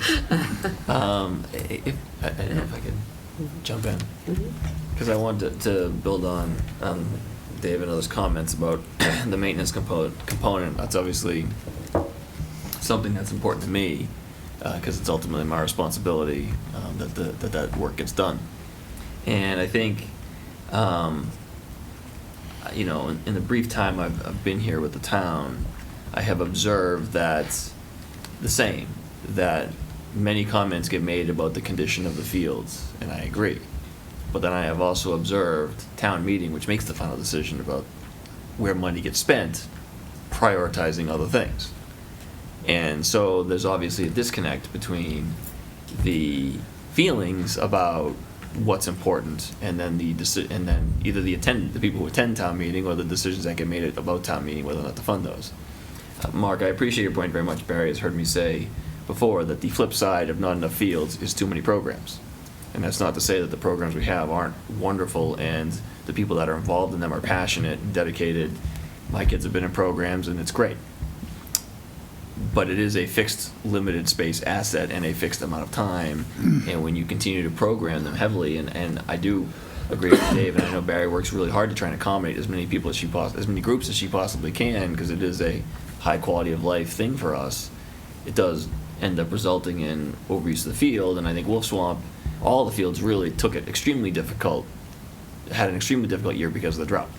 And so when I talk to people about the field space, I'm like, even good years, they need some help, but this past year is somewhat of an unusual year, so I don't want to make this year be, the final judgment of our field maintenance efforts. It was tough all around. So I think there's a prioritization conversation that needs to be had about, do we want more stuff or do we want to take better care of the stuff we have? Because the resources to do either are coming from the same pot of money, and we just had the conversation with Senator Lesser about our coming financial, restrictions on the cap, and that's where my concern is. We try every year to do more.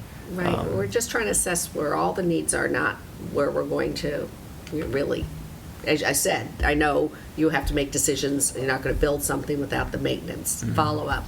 But right now, just trying to get an assessment of what's out there and what needs to be done and what people are looking for in the way of our parks. And I hope I'm clear. We're not looking for more in terms of what the park board talks about. We just want to squeeze the efficiency out of what we have.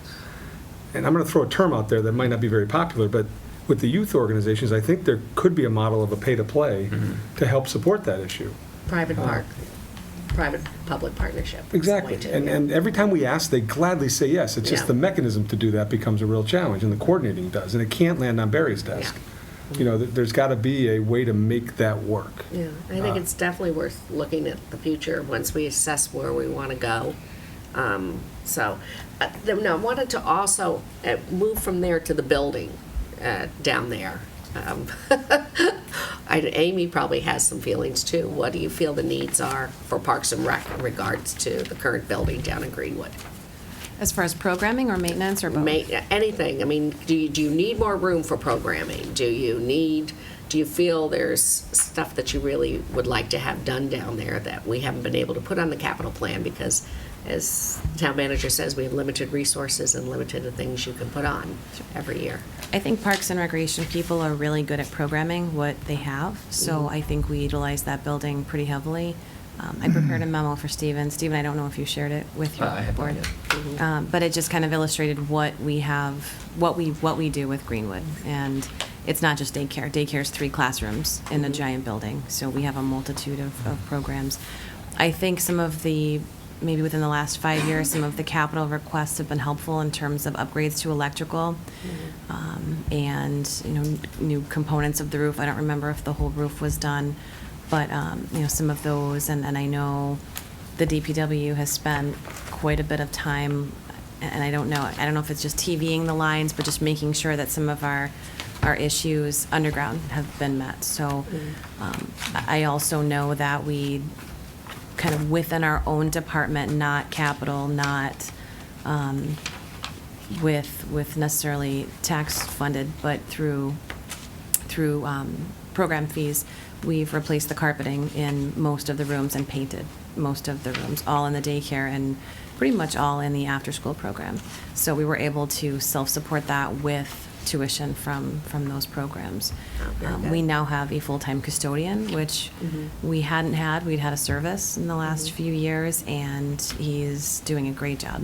I think we've seen a great improvement, at least the part of the building that I'm responsible for.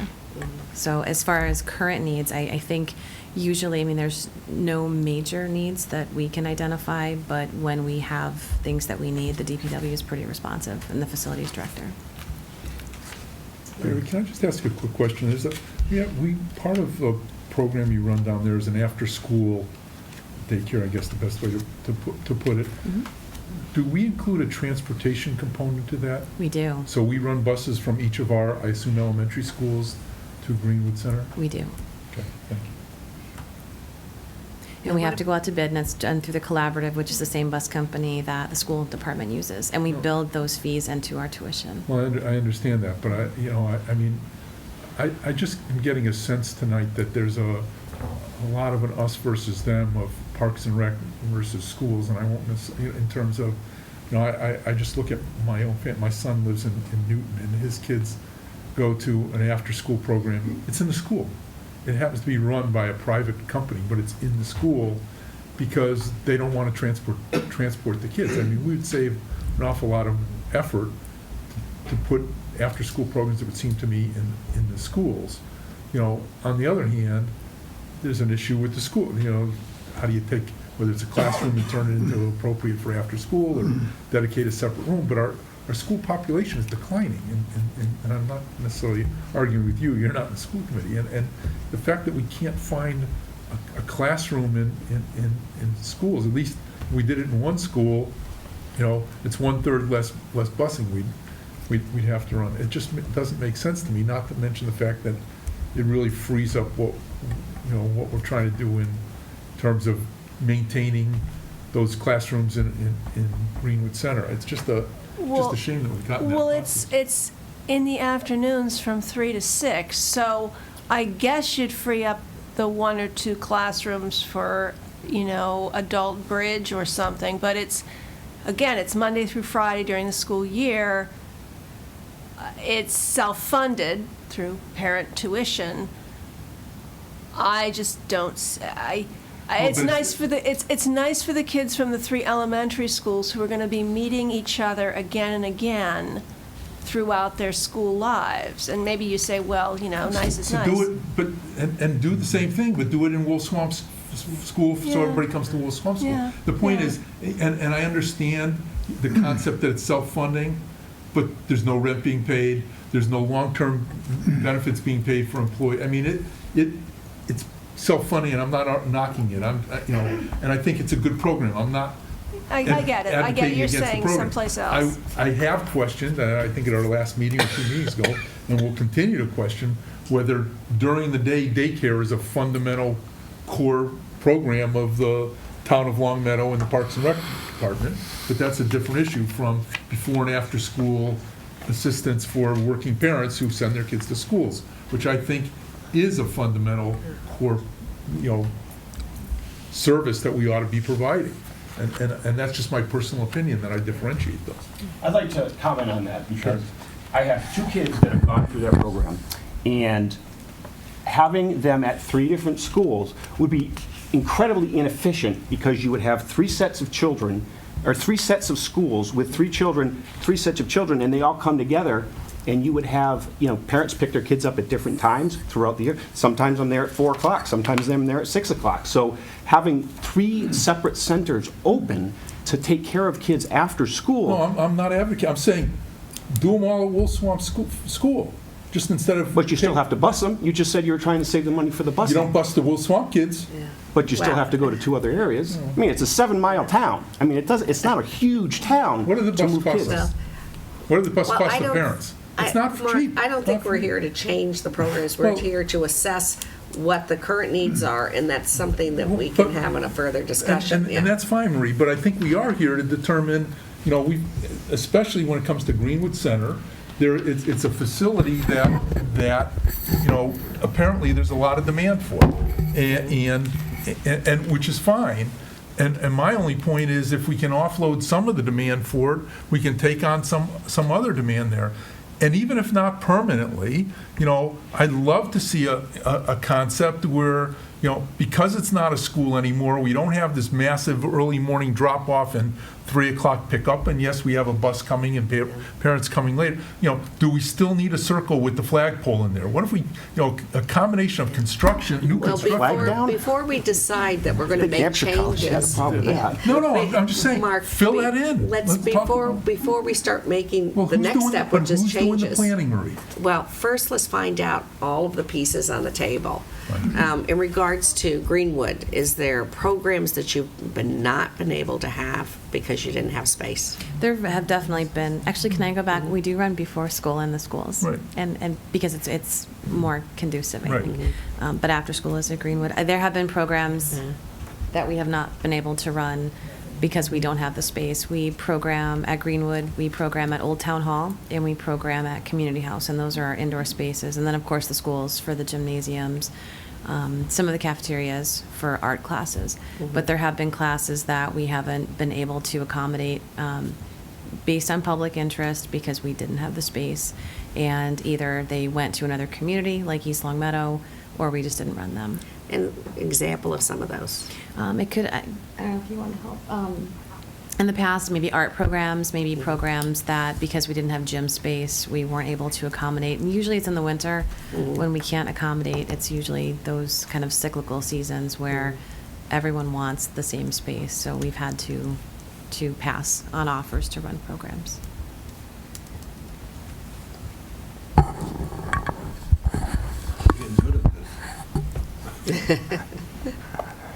I'd like to weigh in on the adult programs.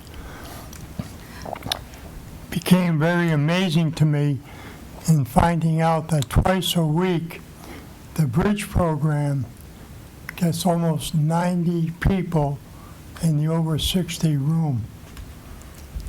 Now, I'm not sure what the fire department's restriction is on occupants in that room, but I dare say we're probably right on the bubble. 2 years ago, when I started playing pitch on Tuesdays at 12:30, they had approximately 28 to 30 people. The last time I played, we had 49 people. So that program is growing. A number of the other programs are growing also. We don't have the space in the building to accommodate the seniors. We have Before- nowhere else right. to go. I was going to invite Amy to come up when we started that, so before we go into the seniors, I just have one last question, and maybe someone else did on the Parks and Rec side, and that is, is there a population you're not serving right now, and you can't because you don't have the space, whether it's fields or gyms or classroom space that you really wish you could move into, but you've had to hold back?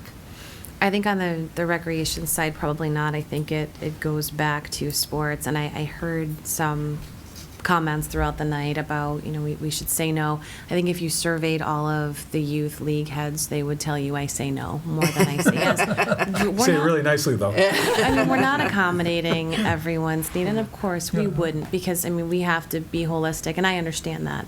As a department head, we have to be holistic and can't just say, let's do this for soccer and let's do this for lacrosse and for spring soccer. I've been here a long time, and for a long time I said soccer is a fall sport. We're not accommodating that.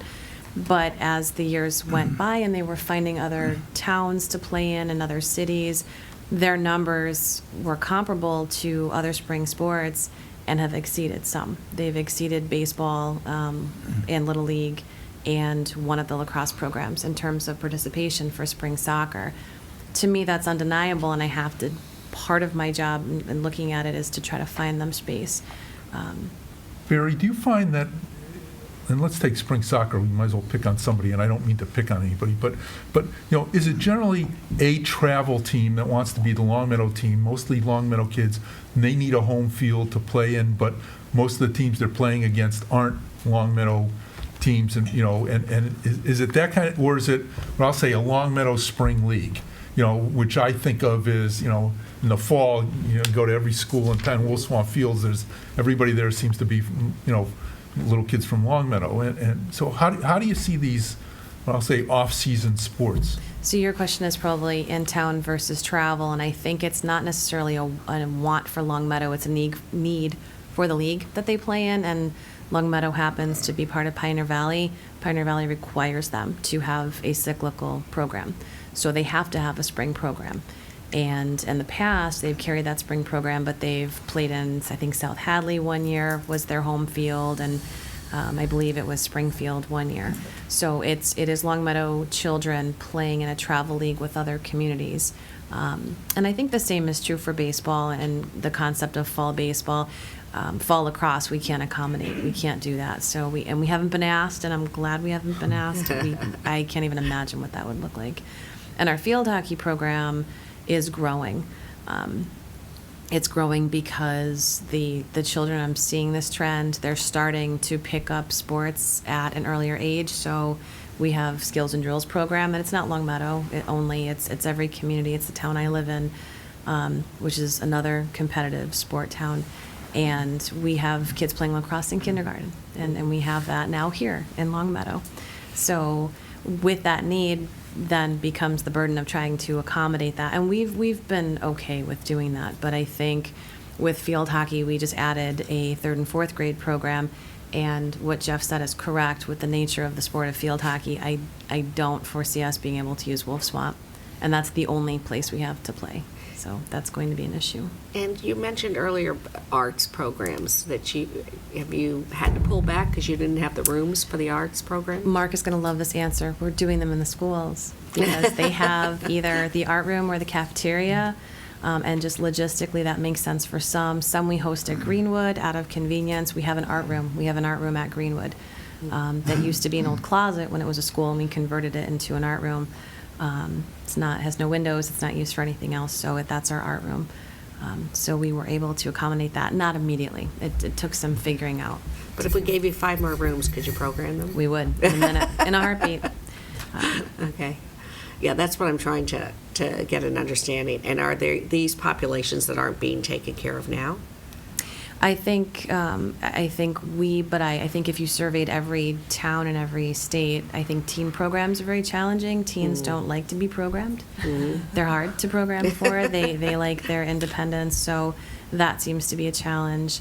And then, some of the older adult programs, not older adult programs, but programs that are geared for baby boomers that have been in our programs consistently, that are now looking for other interests. We'd like to retain them in our programming. where you talk baby boomers, what age are you talking about? I would say 50 to 65. Young, really young. Yeah, okay, so we'll roll into Amy too now. Consider the adult center. No, they don't, which is a great opportunity for us because we can retain them as program participants. Mhm. And are you guys good neighbors? I think so. Yes. Were there any other questions for Barry in regards to? I was just going to say one other Mhm. thing, that Yeah. they actually did do this as of our last park board meeting, which was the Greenwood parking lot. And Yes. looking at it and saying, okay, is this set up the best way it can be Mhm. to maximize the number of parking spaces? And I know that since our last park board meeting, they added, how many did you? I would say about 10. They added, 10 spots. parallel just spots. in- It's great. In a certain area. Mhm. But I guess, not being an engineer, but watching what's happening at the Long Meadow shops right now, I guess I would, love to have the opportunity to say, is this spot have a better way to, put the cars a different way Mhm. and make, you get 10 additional cars in there?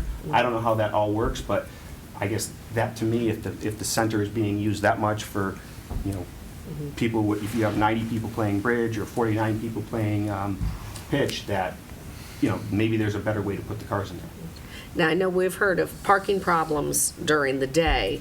After school and when you're having programs and the adult center's closed, are you having problems then? No, I think there are different times. I think pickup and drop off are challenging times Oh, they because are. there's so much coming and going, but the police department has been great when we've, as a staff, identified potential issues, whether Mhm. it's flying through the parking lot Uh-huh. or congestion. They're very responsive, and usually it curbs pretty quick once. And are we're they gone. picking up on that curve? No, they have to walk in. They have to sign out their Oh, they child. do. So every parent's physically walking in. Okay.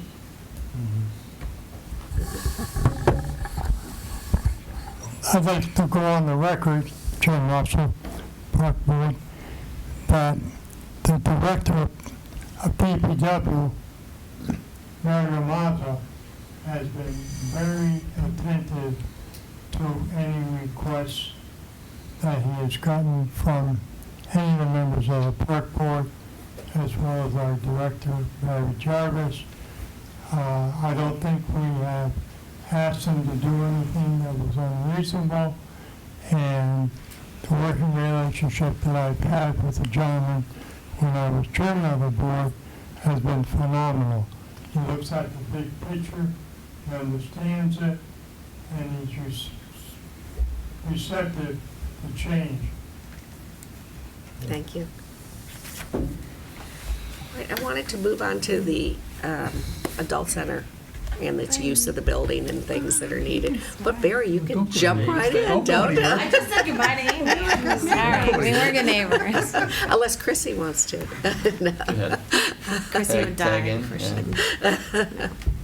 So, do you want to tell us what you feel the needs Sure. of the area are at Greenwood that you're using? So we do share the space, and I think most of this conversation that I've listened to had most to do with kids and the fields and the gyms. But really, the only program that we have pickleball is a very popular upcoming sport, and we get a couple hours in the day, but there's so many of them that the levels are split, and they play South Windsor, Enfield, they play all over.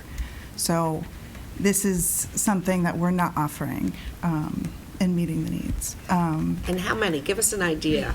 How many are you talking and what days are We they coming in? have, they have the gym Monday through Wednesday, 11:30 to, they overextend their welcome. If there's how not long? How another many hours? program coming in at 3, till about 3. Wow, okay. But then, so the beginners will play from 11, they'll play an hour Mm-hmm. and a little bit, and then the advanced will come in after that. How many are you talking a day? 4 can play on a court, there's only one court. So we have 47 registered Long Meadow pickleballers. Wow. But since only 4 can play at a time, most of the time they're waiting to get in the game. So They would play 7 days a week, all day if they could. But we have over 7,000 50 and over in town, and we could be doing over 50 basketball. We could be doing, over 50 all kinds of sports, but we don't have the gym space to do that. Those baby boomers don't want to come and play cards all day. So that's our challenge, is we have to meet the needs of, call it seniors, 60 to over 100. So those that are 60 aren't doing what 80-year-olds are doing, but we have that whole large population that it's not giving them everything that they want. It's trying to meet the needs of, their needs are very different. So the space we have, we run out of space. Parking is crazy on some days. If they have a big event and we have our regular, they're parked all over. Talking about the pools, I think we did talk about doing some water aerobics classes, but I think the time that we could have was first thing in the morning, and the pools aren't heated, so we weren't getting any of our seniors to jump in. What about the high school pool? Again, that's a fee, so we can use Glen Meadows is $30 a month that we refer people over there to. So. But you wouldn't be able to program over there, no. But all kinds of fitness classes. We have, we're using their space for line dancing, Tai Chi, the pickleball. So we don't have our own space to be able, and it's very limited times. It's when it's available for them. But when you're trying to schedule a program, it's like, when is the teacher available? Is it coincide with what is available for the gym space? So we don't have the flexibility of scheduling in our own space. Mark, were you trying to ask a question? I don't know if it's a question, but an observation. What I'm hearing here is Barry's got, sports and programs and activities, and then all of a sudden, Amy, the adult center picks them up. And why isn't there a continuity within Parks and Rec of There is, actually. There is, We run senior volleyball, we run. It seemed that pickleball, and I don't know, but is that a Parks and Rec thing instead of an adult, and where does one start and one end? And because what we're doing is, adult center gets so many hours and go figure it out, as opposed to integrate it into the bigger scheme, because, I hate to say this, but maybe And there's that's room one point. for pickleball at Glenbrook Middle School, for example, and yet that's not necessarily in the vision of the adult center as a potential place to use, but is in the vision of Barry, and I just think the coordination just jumped out at me, or the need for more coordination jumped out at me. And I think it's been discussed years ago, and as well as brought up recently, is the idea of a community center to reach all ages. Because basically an adult center is creating active programs, art programs, social programs, athletic programs, very similar to, some towns have a community center with it all encompassed. Right, just as I kind of gave Barry a hard time about making sure the schools get used, So I at guess I'll at say the same thing to the time we adult were center. looking at Bliss, we were thinking of a community center where it would be. There are adults who'll, I'll play something at, 7:30, 8:30 before school starts, or certainly from 3:30 till 6 o'clock when school ends, and we need to include that. And again, I'm speaking for the school committee, which I really can't do, but they're town resources, and we ought to make sure we. I'm sure they're fine with that, Mark. Yeah. But they are town resources, and we ought to make sure there's pressure on them to use them as town resources. What about, Offer one comment? Sure. Because this is something that, when we had the discussion about a community center or the facility at Bliss Park, one of the statements that I heard made in one of the discussions was that somehow this idea that we wanted to tie recreational uses and older adult uses was something that just came out of nowhere to sell the thing. And I want our, having the two departments here side by side, I think illustrates where the future of this is. I think they both have kind of touched on it. One of the things that came out of the Pioneer Valley Planning Commission study, that was the first thing that kind of got this ball rolling a few years back, was exactly this gap between people who are maybe. Your mic. Oh, no, I get that. That can, people who are kind of in that gap when they come out of, like regular rec basketball or rec volleyball, and they want to go into older programs, maybe a slower pace. That's something that's been a goal of this effort, at least from our perspective, since the beginning. So I don't think this is something we just kind of invented as a result of the feedback we got on Bliss Park. It was a core part of the discussion from the very beginning, and as the discussion for whatever solution we're going to try and come up with advances, this is a great foresight into where the dialogue is going to go and where the design and programming choices are going to where we're going to want them to lead us. So I think that it's good that they're there together, because it is right now they're separated by glass doors, but I think that we try and foresee a future where, notwithstanding security issues for children at the daycare, it's a lot more open and a lot more interoperability of the facilities. And I think thanks Mark, I think we just programmed pickleball from like 6, what did we just say? I just whispered, why aren't they playing in the morning? So thank you.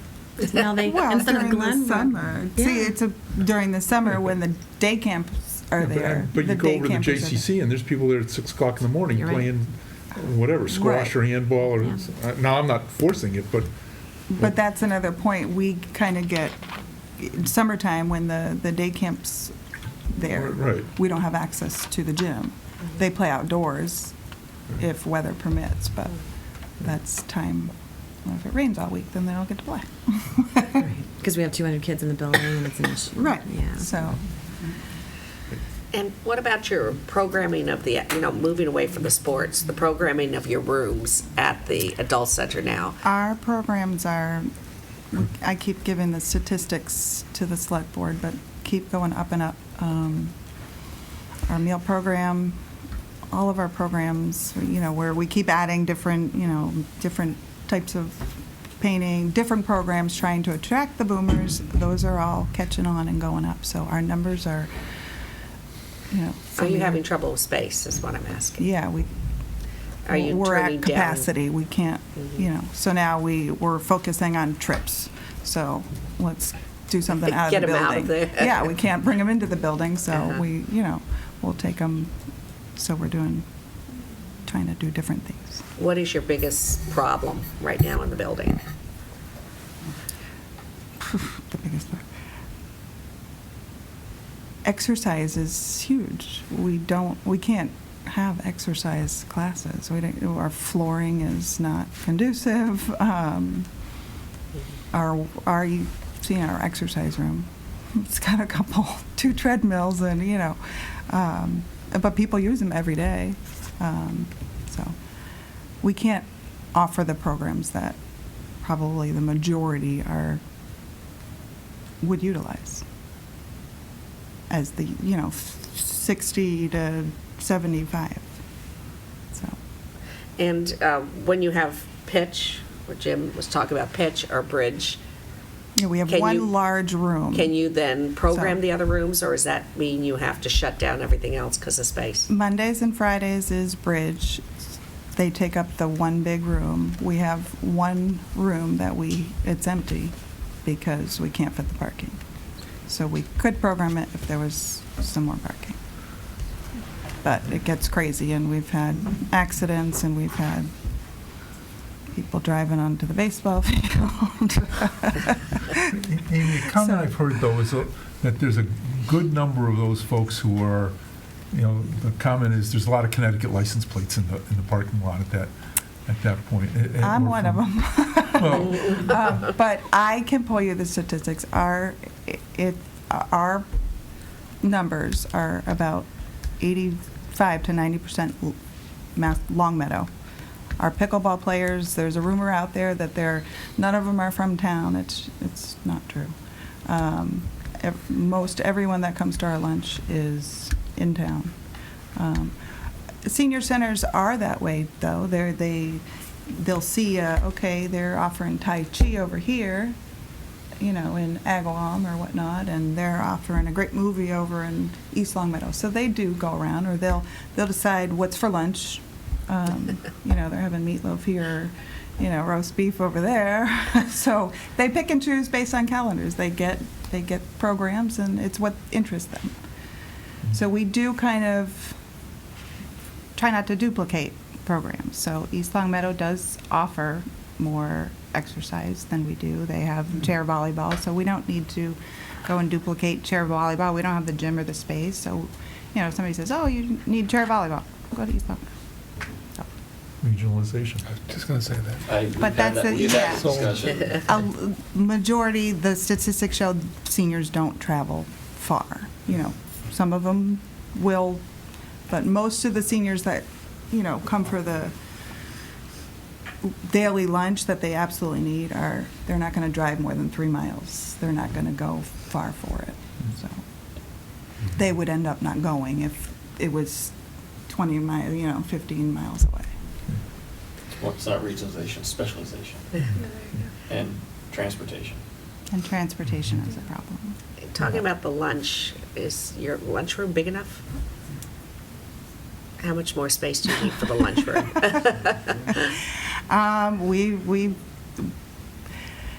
without the fire marshal killing us, we squeeze 75, 80 on big popular days, like, you know, we have big special events once a month or twice a month.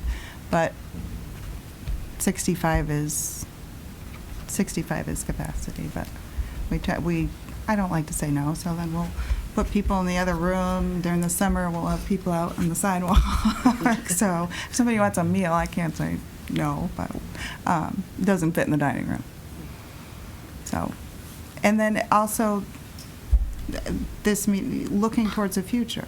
That noon meal isn't what those younger folks are wanting. So looking into the future, senior centers, they now have community cafes that, you know, people are coming in for a coffee and a healthy meal. You know, they want healthy, not this huge meat, potatoes, biggest meal of the day.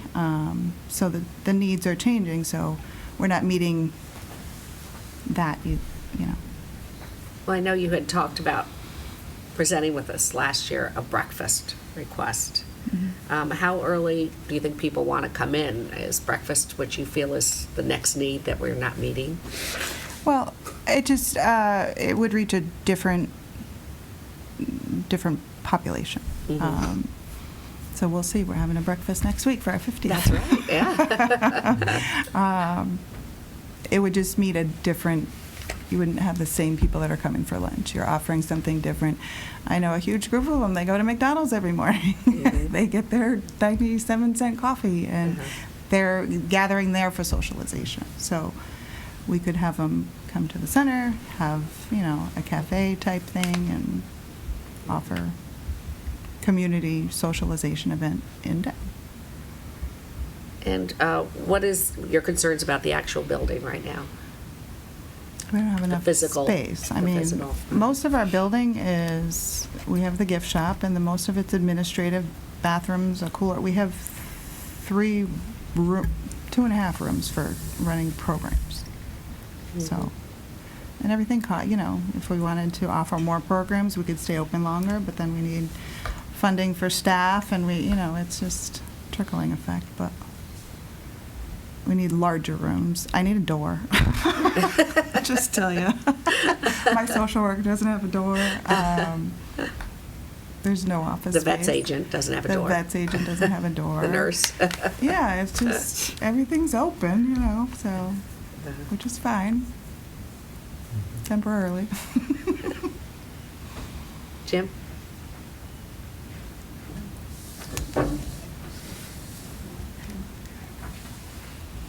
Nothing personal, Mr. Town Manager, but time is rapidly coming where we're going to request more money for the senior center operations in the hours that they're open. I believe we do a disservice to the seniors in town by closing when we do, and that with lack of space and rooms that do not adequately address topic matters that require privacy. We're doing a phenomenal job within the structure we have, but we're about to break. And I believe that the seniors deserve more hours that they can come to the senior center currently, and perhaps we can get over the hurdle of people not being taken care of. I think that's critical. I know we're in a crunch. I know you just can't manufacture $50 bills, but I would seriously ask that the select board and the town manager look at ways that we can generate some income to allow the center to stay open. A comment came up earlier about people coming from Connecticut, etc. There are people that visit probably 5 days a week. Monday, East Long Meadow, with cards. Tuesday, Long Meadow. Wednesday, Hamden. Thursday and Friday, Agawam. We have Chicopee, Springfield building a new senior center currently in Blunt Park. So these people have become friends with the different players from the different senior centers. They like their company. They also like the competition of the game. So they move around. You'll see some of them in East Long Meadow having lunch. Hamden has supposedly got a great kitchen. So it's a really good meal, and I'll come and pay my $3 or whatever it is. But this is the way I see it, from the standpoint of what I deserve, also having served for 3.5 years on the council and the Indian Board of Directors. Barry and Amy do a phenomenal job. The limited staff that they have to support their programs there are tremendous. I, as a park commissioner, have not received one complaint about what we are doing. I'm very proud of them. I'm very proud to be part and parcel of it. Think money, please. Thank you. Well, I've been taking a lot of this in. I appreciate you being here. I guess one of the things that concerns me is, because everything I read always comes back to how, the best aging process is really tied to the best exercise and nutrition, and the fact that we don't have enough nutrition or enough exercise areas in our center, I think is kind of an important deficit, in terms of, of what I think we would need. So I'm glad to at least recognize that tonight. The other thing is, I wonder, do we have any relationship with the university, Bay Path?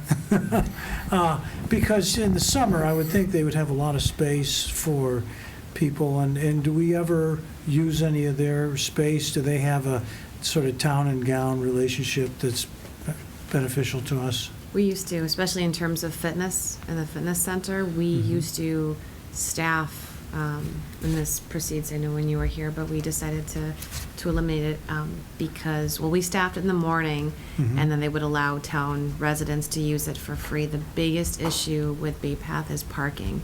Oh. The facility is great. Everything about Bay Path is great, except there's nowhere to park. So residents were forced to park, is it Greenacre perhaps, that's across the street, and walk all the way down. And it just became a hindrance.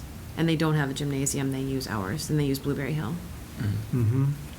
Yeah, I mean, I would say, Tom, to answer your question, we have a fantastic relationship with Bay Path in terms of town gown, and they do provide a lot of supports to the town, and we provide supports to them. But there are certain things where, and this is the thing that I taking it all in as well. Once I get over the hurt that my feelings took from Mr. Russell, I'm listening to the comments, and I think there isn't really much of it that hasn't been talked about internally. You know, we hear the feedback, and I take a lot of feedback, and I usually try and run it down in some form or another. And as we can clearly see from the discussion, there aren't a lot of solutions that I've been able to produce. I did make the suggestion about restriping the parking lot. I'm going to claim credit for that one. But, you know, I think that the trouble is, I'll give you a perfect example. The private office space, or at least the private meeting space, is a bad issue that we have been cited for from Greater Springfield Social Services as well as Department of Veterans Affairs. And we kind of shoestringed an option there, but it's really not good for people. We did, in my first year here, as a part of our capital planning process, look at what would it take to create build partitions for private office space. Well, the HVAC and the electricity and all that stuff, it's all run along the outside edges of the building. And so once you got in there, you immediately hit a threshold of spending that then puts you into full ADA compliance for the whole building and stretch code and everything else. And it didn't make sense to spend that kind of money for that project and still not have enough space. And so when you say that, you ask them the question, what's the biggest problem with the building? My answer would be one word: configuration. Mm-hmm. And as you know, we've done the PVPC report, we've done Dietz has come in, JCJ has looked at it. I mean, it's not like we haven't spent the time and energy to try and figure this out. We have spent a lot of time and energy trying to figure it out. It's just a real challenge that the ultimate solution for is really spending a substantial amount of money to fix. And I'm proud to say that in my first two budgets or first three budgets, I increased funding for the adult center every time. This past year, I decreased it, but that's only because Amy had been so effective at writing grants that the overall budget for the department went up, and we were able to get some relief under the general fund, which ended up helping us meet the school's priorities in the budget.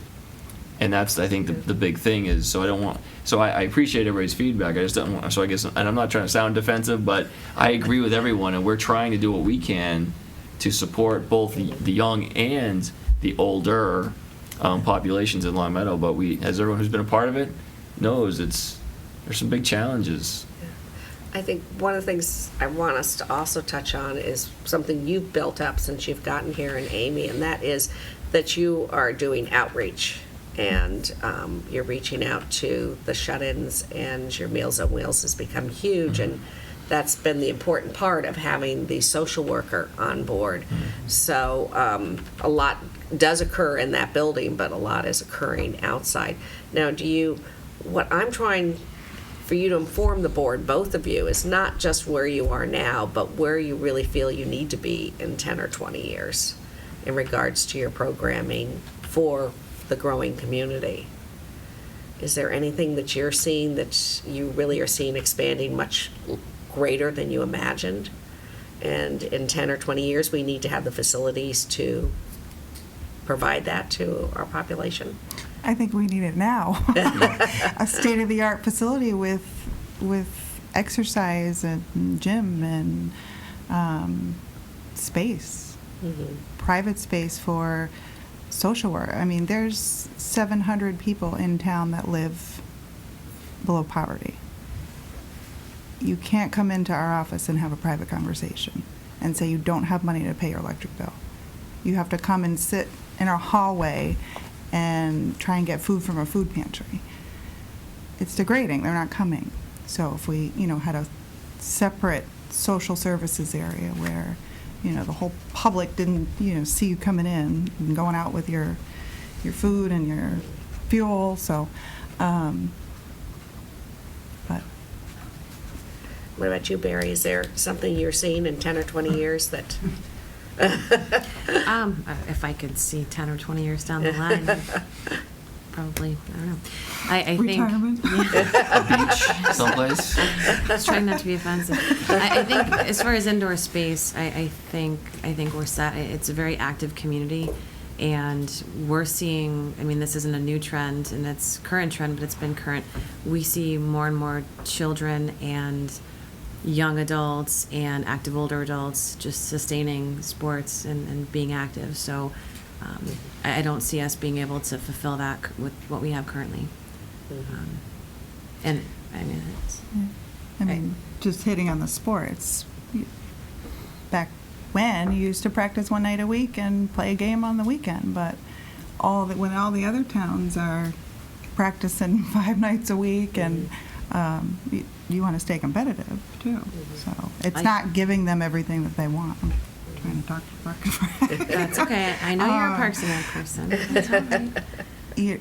So to be able to be competitive with other towns and not have this horrible reputation of Long Meadow is, not competitive or not good. So it's not just this town that wants field space, field space, field space.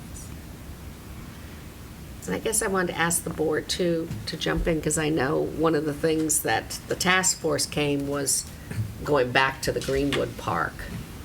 And they tried to brainstorm some ideas, but how do you feel about a facility at that park? I know it's one of your smallest parks and probably the most used. I think there are some challenges, and I think I'm hoping with good design and people who understand how to stage things and how to work around vulnerable populations, that this is something that we could continue to consider. I'm concerned about, for example, kids coming to the pool in the summer, not part of the regular camp program, but just, kids in the area, are they going to have a safe path to the pool like they do now? How would that be built in?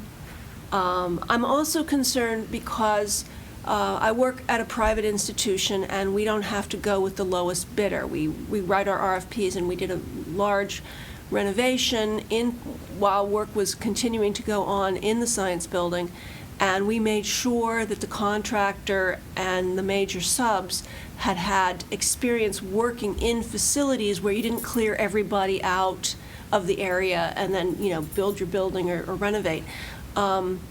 And I don't know, being a state entity, a municipality, I don't know whether we can put something like that into the request for proposal, or request for quote, whatever it's called.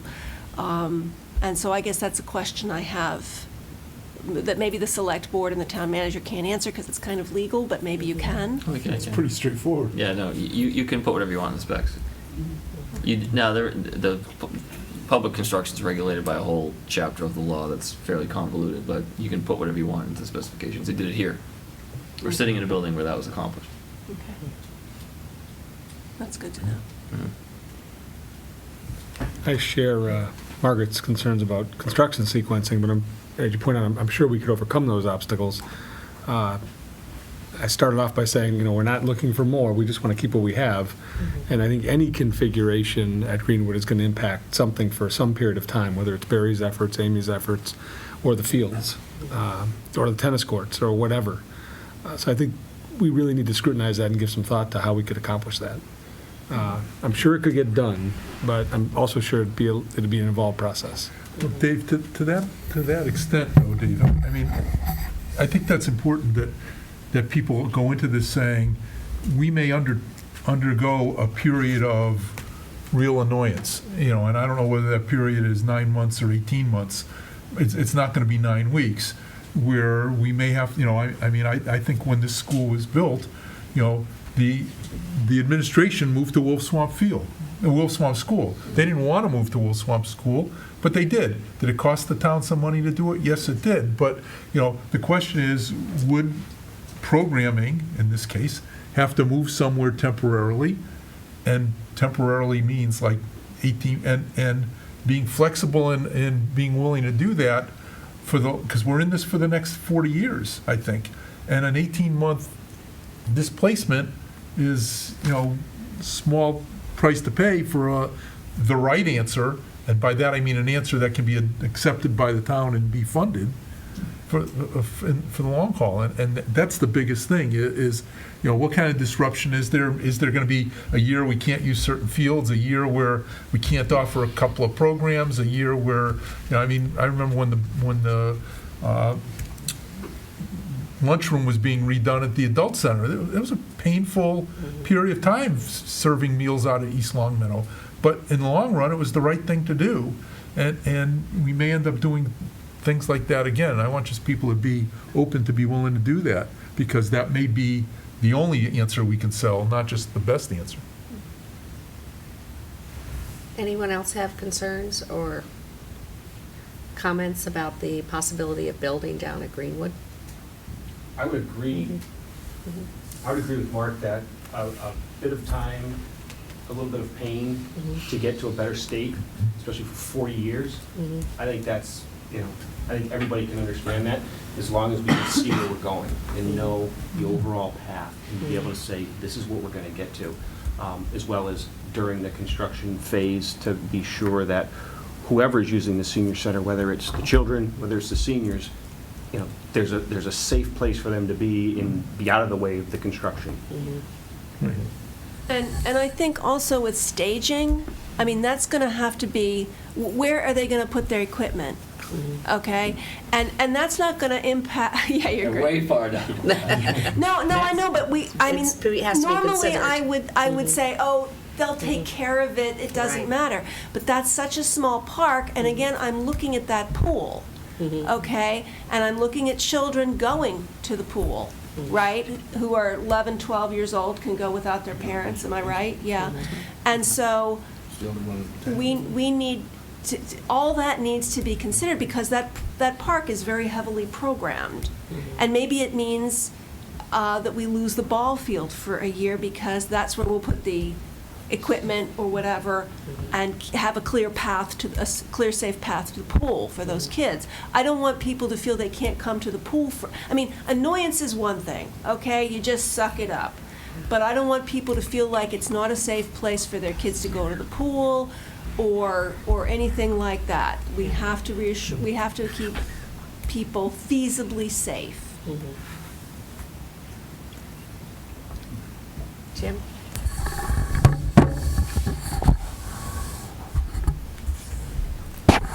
I would agree with Commissioner Jeff. There may be some pain, but no pain, no gain. When you look at the square footage of the adult center, you think you have an awful lot of space. The building was built as a school. You walk in the entranceway, you head towards the rear of the building, you have a corridor. The corridor is 150 feet long by 9 feet wide. 1,350 square feet are basically useless, except as an expressway to move bodies. So that amount of square footage that we actually have to use drops by over 1,000 square feet. Time has come, the people have spoken. Greenwood Center, its location, that seems to be the place that everybody would like us to be for the future. And I strongly recommend that we move forward and do the least obstructive construction on that area and build a center that will take care of us for the next 20 or 30 years. Thank you. Any other things the board wants the select board to know?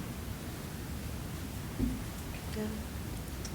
Well, I really appreciate you coming in and having this listening session, because I think we can't just plan one element. We've got to look at both departments, because you're joined, not only with the people that you're serving, but physically you're joined right now. And so we have to look at the total picture. So I really appreciate everyone coming in and letting us know, and I'm sure we'll have follow-up questions and other things to go for it. Thank you for having us. Oh, thank you. Thank you for having us. Thank you. Well, we'll have you again. Thank you. And thanks, Amy and Barry and Chrissy. And I know we did this a little backwards, but since we did, I was going to invite resident comments to be completed now. So when Amy and Barry come down, we'll reopen our regular select board meeting and invite resident comments. So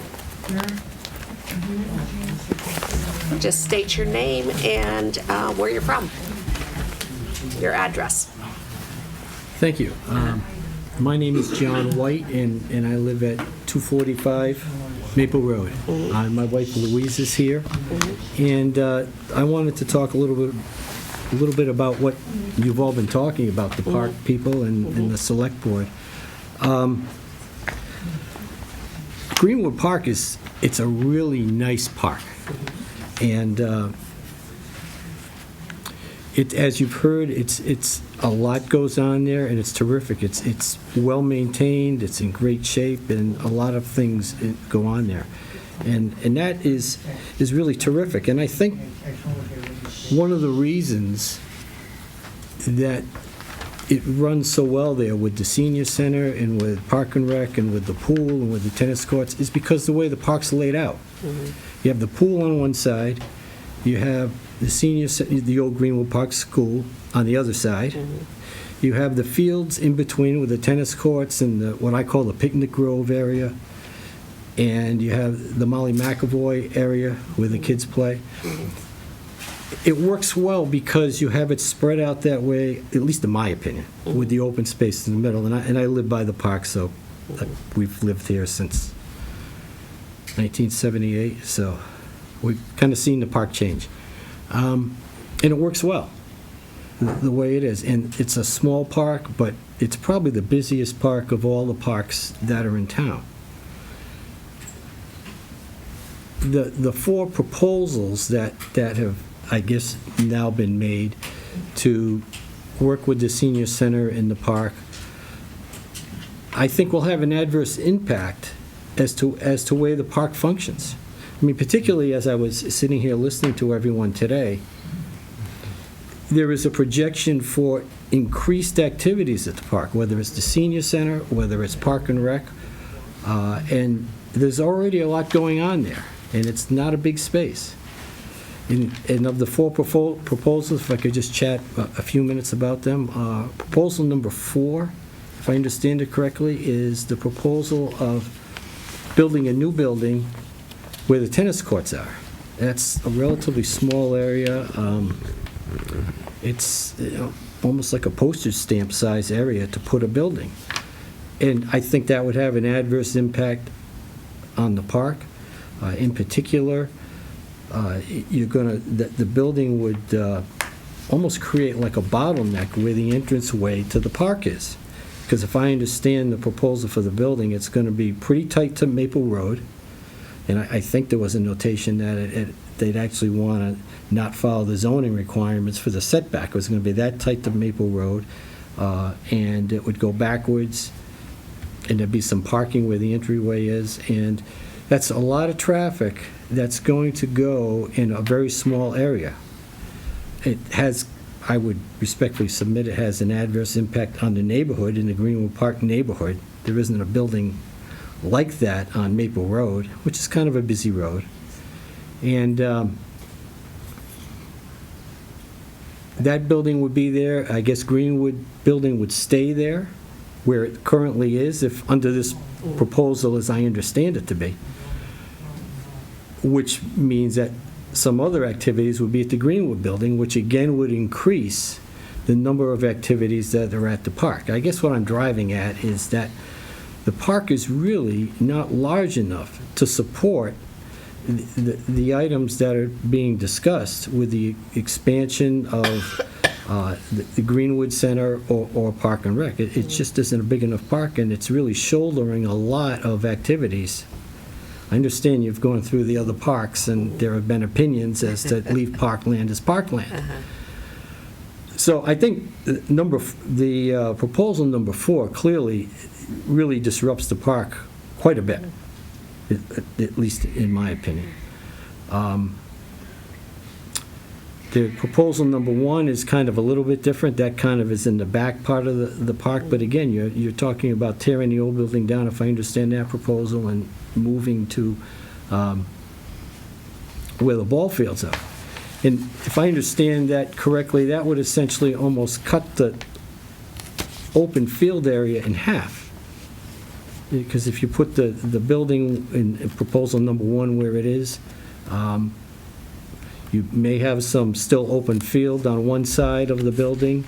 Then where the old building is, if you tore that down, you may have some open field there, but you, again, lose the continuity of it. And it would just really drastically change the park. Proposals 2 and 3, I guess that's about taking some private land to build the building, and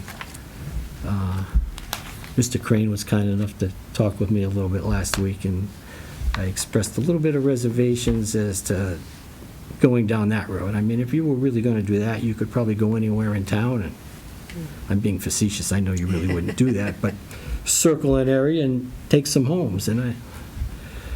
So what's the solution?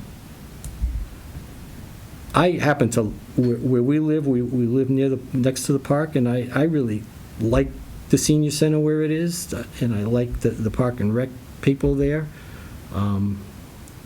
Used to be the school, and I was kind of glad that went in there, if the building was going to be there, to be utilized. And it strikes me, and I think you talked about this tonight, if you're going to do something there, if you can do it within the same footprint of what you have, to me, I mean, this is just me, but it makes the most sense.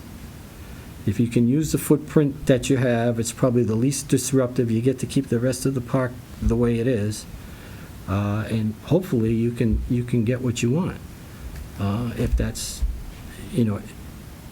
there's a lot of things that you want to do, but using that footprint and trying to figure out how to do that, and again, if you have a year or 18 months where you have to kind of figure out what to do long-term, it probably makes sense. I also think, going back to the proposal number 4, that building it where the tennis courts are, building a building there and a parking lot behind it, you're really tying a lot of parking area next to the pool, a lot of traffic next to the pool. Trucks go in to the park at least 2 or 3 times a week for deliveries to the senior center. It works okay now. It's safe. I think it's pretty safe the way it is, but I would just be concerned, and I think it's been mentioned before. You start to squeeze too much towards the pool, which would be that proposal of putting a building where the tennis courts are. If you got too much in one spot, at least in my opinion, and I just don't think that would be the way to go. Thank you very much. Appreciate your Thank you. comments. Thank you. Thank you for coming in. It's so late. And waiting so late. Thank you. Is there anyone else who would like to do? May I? Yeah. My name is Fran Miffett, and I'm on 81 Nevins Avenue, so I want the senior center in my neighborhood. I'm very proud to have it in my neighborhood. I'm very proud to use that park. I use it very frequently for walking, for riding my bike, and going to the senior center. The thing that's been missing from all of our discussion, and the thing that I find very hard to continue to hear missing, a senior center is not just an old building that has so many square feet in it. A senior center is, for me, who I've lost all of my family in Massachusetts within the past 5 years. My daughter lives in Texas with her family. My son lives in West Virginia with his family. It's nice to go visit. I'm not about to move to either one of those 2 places. The politics would kill me. But the bottom line is, that senior center has introduced me to a whole big bunch of rascals over here. And I initially began working with your wife, Ellen, for volunteering. And since that time, it has added so much to my life. And hopefully I've added something to it too. The senior center is a heart. There is socialization. If elders are not socialized, they isolate, they stop eating, they stop living, they die.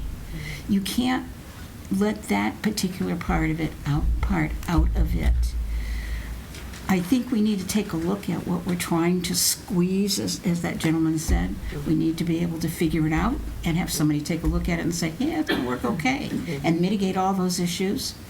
I know when there's building that there's all kinds of rules and regulations that we can pull in. But the bottom line is you can't lose the soul of what a senior center means to somebody who's elderly. And believe me, trust me on this one, getting old comes sooner than you think it will. Thank you. Thank you.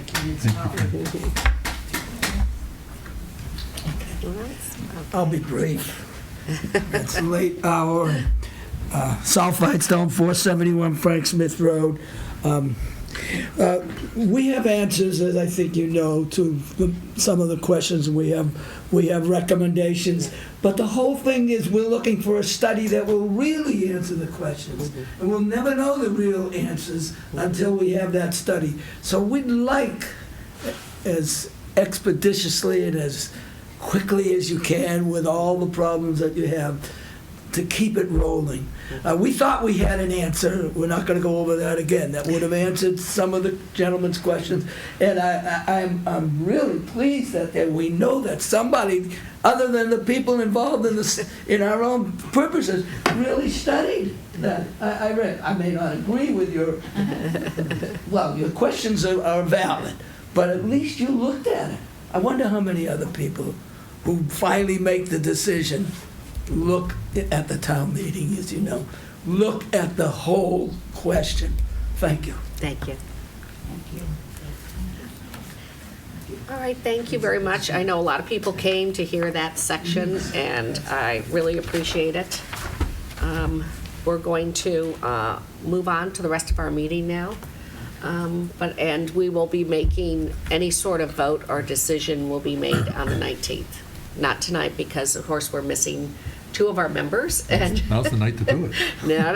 And then we will have some, deliberation and try to move forward on what we think our next steps are, which will be on the 19th. So thank you very much for coming. Hello. All right, so I wanted to get approval of minutes. I have some corrections to November 7th, but I'd like to move that we approve the minutes of the November 7th regular Select Board meeting, subject to a couple of quick changes that I'm And what are going the to... changes? I'll second that. Yeah. Debbie, I emailed these to you, so you don't need to take them down. I just think that this is about the Verizon petition hearing. I'd like a sentence that say, the tree guy will be removed from a dead tree and replaced with a stub pole, to say a tree guy wire will be removed from a dead tree and attached instead to the proposed stub pole. And with that, That's fine. because I Is there think a that's more problem with that, descriptive of... Tom? No? No. Is there something else, or was that it? I believe that was... So is there a second for that motion with the correction? I'll second that. Any further discussion? All those in favor? Aye. All right, looking for a motion I on... move we approve the November 21st, 2016 minutes. I'll second this. Okay, any discussion? All those in favor? All right, I'm looking for annual liquor license renewals. Okay, I move that we approve the 2017 liquor license for the following 4 package stores: Delaney's, Market, Four Seasons, Bottle Shop, and Long Meadow Package Store. I'll second that motion. Any further discussion? All those in favor? All right, the next group, Mark? Yeah, I move we approve the liquor license renewal for the following 8 restaurants: Bertucci's, Grapevine, Iron Chef, Lee's Brothers, Max's Burger, Rinaldi's, and Umi Asian Bistro. And I guess I have a question, well, I'm just going to make that motion for now. Second? And I'll second the motion. So I Okay. have a couple of questions. The Mhm. first one is, Club Cafe, is that a restaurant or is that a country club? You considered it a, Thomas Cafe is at Franconia. right. which is- But why is it any different from Long Meadow Country Club, Twin Hills, or, Is it because it has its depends own on how caterer? they apply, like, so they We apply don't as a decide restaurant what they and are. not a country club? yeah. They did apply as a restaurant. That was, okay, that's my first question. So I'm gonna, the other question I have is, I noticed that on most of those applications, I think all of them, the insurance policies that they submitted all expired January 1st, 2017, and that's the date these licenses go into effect, and I realize most of them probably don't have insurance renewals, but it seems strange that we're renewing this with a requirement that they show us that they have insurance, but in fact, they may not have insurance, and I'm wondering if it makes sense to other people on the board that we make these contingent upon them providing us the renewal insurance certificates by something like February 15th or February 28th, because the intent is that they have insurance for the year of the, that they have the license. Does that make sense, Debbie? Do they ever get you the insurances? Yeah, we have to have it. But we have it in the application, in these applications, but they all expire, the certificate of license expires January 1st. So I'm just saying, and I'm saying, we can't ask them for a license now, they haven't renewed their insurance policy, haven't paid for it, but I think we ought to have a reasonable period of time, like, 60 days that says, get us a new insurance form within 60 days to keep your license going. Make sure they don't lapse their insurance. Yeah, that they don't lapse their insurance, I mean, that's part of the. Makes sense. It's not all of them, but the ones. Right, it's not all of them. Some of them it goes till June or some till September even, but there were a bunch of those that had a January 1st, and it just kind of jumped out at One of me. the things we can do is approve the license renewals, process the documents, and then hold the actual license until they come in with a copy of renewed insurance, right? No. No, Yeah. because they need Because they have that to post it. posted Yeah. on January 1st. They may not get their new insurance certificate for 60 days or something. Yeah, but they can call their insurance company and ask for just a policy, binder to show us. Right. No, often you have to pay. Well, they need the new license by January 1st. Right. Right. I wasn't trying to Some of be these expire punitive, January 1st. 31st. Right. But It's some- not right at. I mean, I was just going to say, sometime like by the end of February, they ought to be able to provide us with renewed insurance So premium. when the letter goes out saying we've granted it, but the expectation is we would want to Right, see that. So I'd like to amend my original motion to A, include the Clubhouse Cafe as a restaurant, and B, to ask that we have all these licensees provide us insurance coverage through the end of 2017, within 60 days of when their license expires. Do you second the amendment? Yeah, I could see that.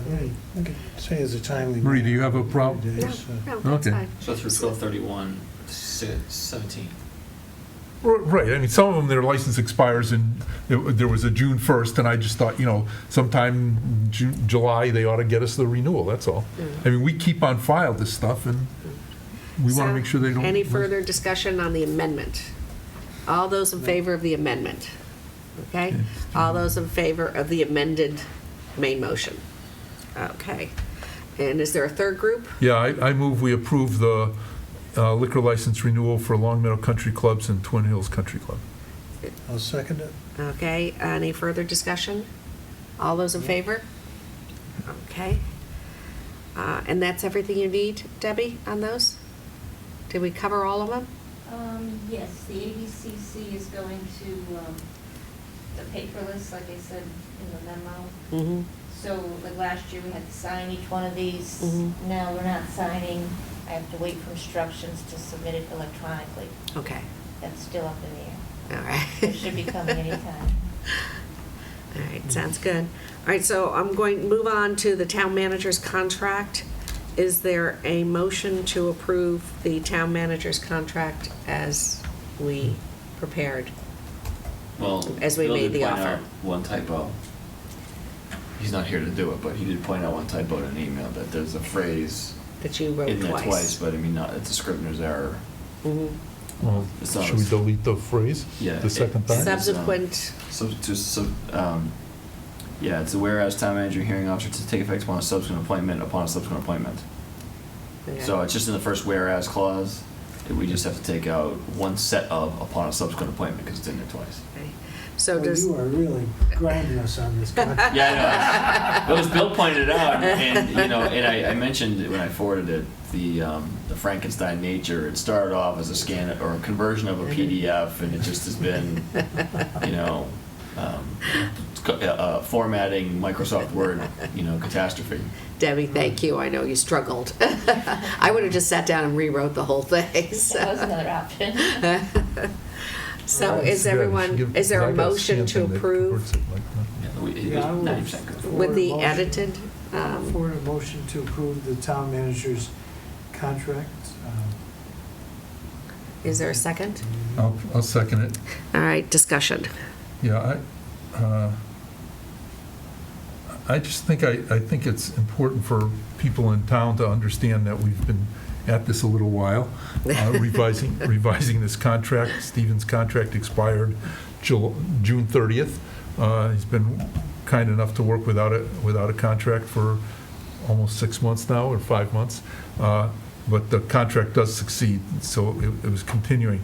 But I think it's also important to understand, and for me to at least say, that as we went through this, the process that we as a select board went through was one such that I think it's fair to say not everybody agreed on every section as we went through it, but contracts are a negotiation, and there's some give and take, and we gave, and I hope we took a little bit. And I hope Stephen will say the same thing. And clearly, as we went along, the way we did it, we each expressed our opinions. And I will say I was certainly not adverse to expressing my opinions, but I think in the end, we need to have a contract, sign a contract, and approve a contract with our town manager. And based on what it is and the fact that it is some give and take, I tend to vote for this contract, and hopefully we'll move forward in the spirit that it was done to develop the contract and approve the contract and bang out some of the sections that, as I said, not everybody on either side agreed to all the sections, but we've got a contract. Yeah, I'd just also like to comment that I guess I'm at the midpoint of my election tenure, a year and a half. And of all the projects I've worked on with the select board, this has really been an example of everyone really playing an important role in discussing of issues and making contributions. And even though we didn't all agree on issues, I think that we all ended up with a finished product that we feel good about. And I hopefully the town will feel like we made a good decision. And if you have a lot of concerns about this contract, I would suggest you take a look at contracts of other town managers, and I think you'd find that we did a pretty good job. Thank you. I want to thank the subcommittee. Really, we put in some best practices and really did some editing and I think improvements that we can build on in the future. So I think we did some good work, and the subcommittee worked very hard, so thank you. Marie, can I add my voice to the chorus of self-congratulations as well? In all sincerity, and I'll speak personally. It's been a bumpy first few years here on the job, and it's not always easy, and we frequently don't agree on things and express those disagreements to each other, both offline and in our public meetings. I expect that to continue in some way, but I know for me this agreement is a high point in an effort to build relationships between the town manager and the select board, you know, it is an extension of the process we went through with Bernie Lynch and the facilitation that we, you know, developing roles and responsibilities. I think it shows the community that we have listened to them and what they want to see out of the relationship and how they're in our relationship, but also how the town is governed. I'm proud to be a part of that with the board, and I'm you know, from a personal standpoint, you know, my wife, my kids, we love it here. We've wanted some stability. I know it's no secret I have looked elsewhere at times. Things, like I said, for me, did get a little dark, you know, once in a while, but this is a point of light and a big one for me personally and professionally. And I just want to thank the board for agreeing to renew the contract, and I do feel like we worked out a reasonable compromise that'll enable me to continue to serve the town to the fullest extent of my abilities. We haven't approved it. If approved. If it approved, exactly. Well, you made it easy for us to vote for it. So, All right, any further discussion? All those in favor? Okay. Thank you. Thank you. And I'm going to skip the review of annual calendar year fees. I know it was a huge document, and we're short one or two members right now, and I'm not feeling well, so I want to push that off into the next meeting if there's any complaints or problems with that. Yeah, we get to the same time. There's nothing that's pressing on that. There is a new fee. So what I'd ask the board members that are here, and if Phil's watching at home, there's a new fee related to tattoo parlors. That's related to new Board of Health regulations. Right. So that's not something we create on our own. The Board of Health really promulgate a regulation, and so the fees need to be associated with it. If you have any questions, contact me or Beverly Hirschhorn in the interim. But other than that, that's something that'll keep to the next meeting. Okay. And I was also, was going to skip the executive session tonight, since we didn't really need to work on negotiations. Yeah, that was a placeholder. Yeah. Was there anything that anyone wanted to add on subcommittee reports, or since I sort of cut short select board comments earlier to start the meeting, correct, at the time, the hearing? This isn't to cut short so much, but we didn't talk about the town manager's report, and I guess, Stephen, I'm not looking, I'm not necessarily looking for it now if there's no time for it, but I got to tell you, what you wrote up about Dwight Road went right over. I did not understand that one bit of what it was about in terms of what we need to do to, and this has to do with the new building that's going in on Dwight Road and discussion about the multi-town discussions on how to revise that. I don't know if now you want to do it now or. I can just take a minute to do it, and Dwight Road, I've talked about Dwight Road and the Pride Station project. I've reported on them, I think, federally. We've talked about them somewhat briefly. Development projects, you know, have kind of a variable, like a variable speed motor. They idle slowly, and then it's full tilt, and then all of a sudden it stops again. Some factor comes in that nobody thought of, and then it goes back to idling slowly, and then it's go, go, go. And so they have their natural evolution. And so we think we worked with the developers, we try and support them, we make sure that they are doing things in their development process to, protect the town's needs. And then something comes up, financing issue, a design issue, and next thing you know, we're dead stopped again. So I didn't want this is more just to say, these things are still happening, or the discussions about these projects are still ongoing, even though you haven't heard much about it. In the specific case of Dwight Road, and I'm not going to know more about this till later this week, so I didn't want to overcommit in my report.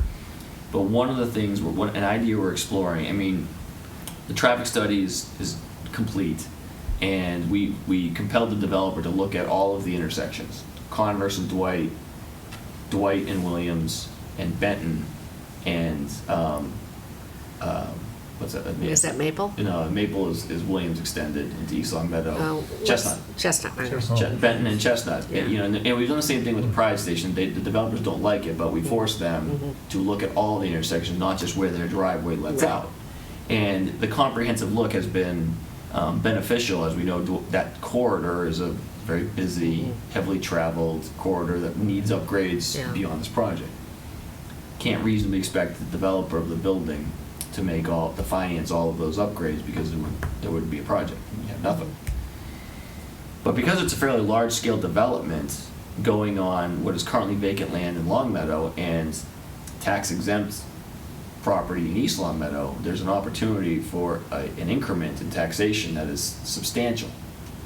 The Commonwealth has a program called the District Improvement Financing. Most other states call them TIFs, tax increment financing, but it's the essential component of it is you have this big development, it's going to generate a lot of tax revenue, but it needs public infrastructure to be developed for it to happen.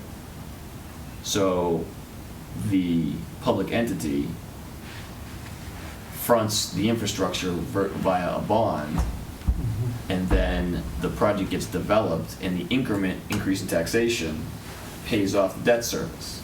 So the short-term benefit is that you get these needed improvements that are needed aside from the project, and it doesn't offset some other work or expense or thing or budget item that we have now.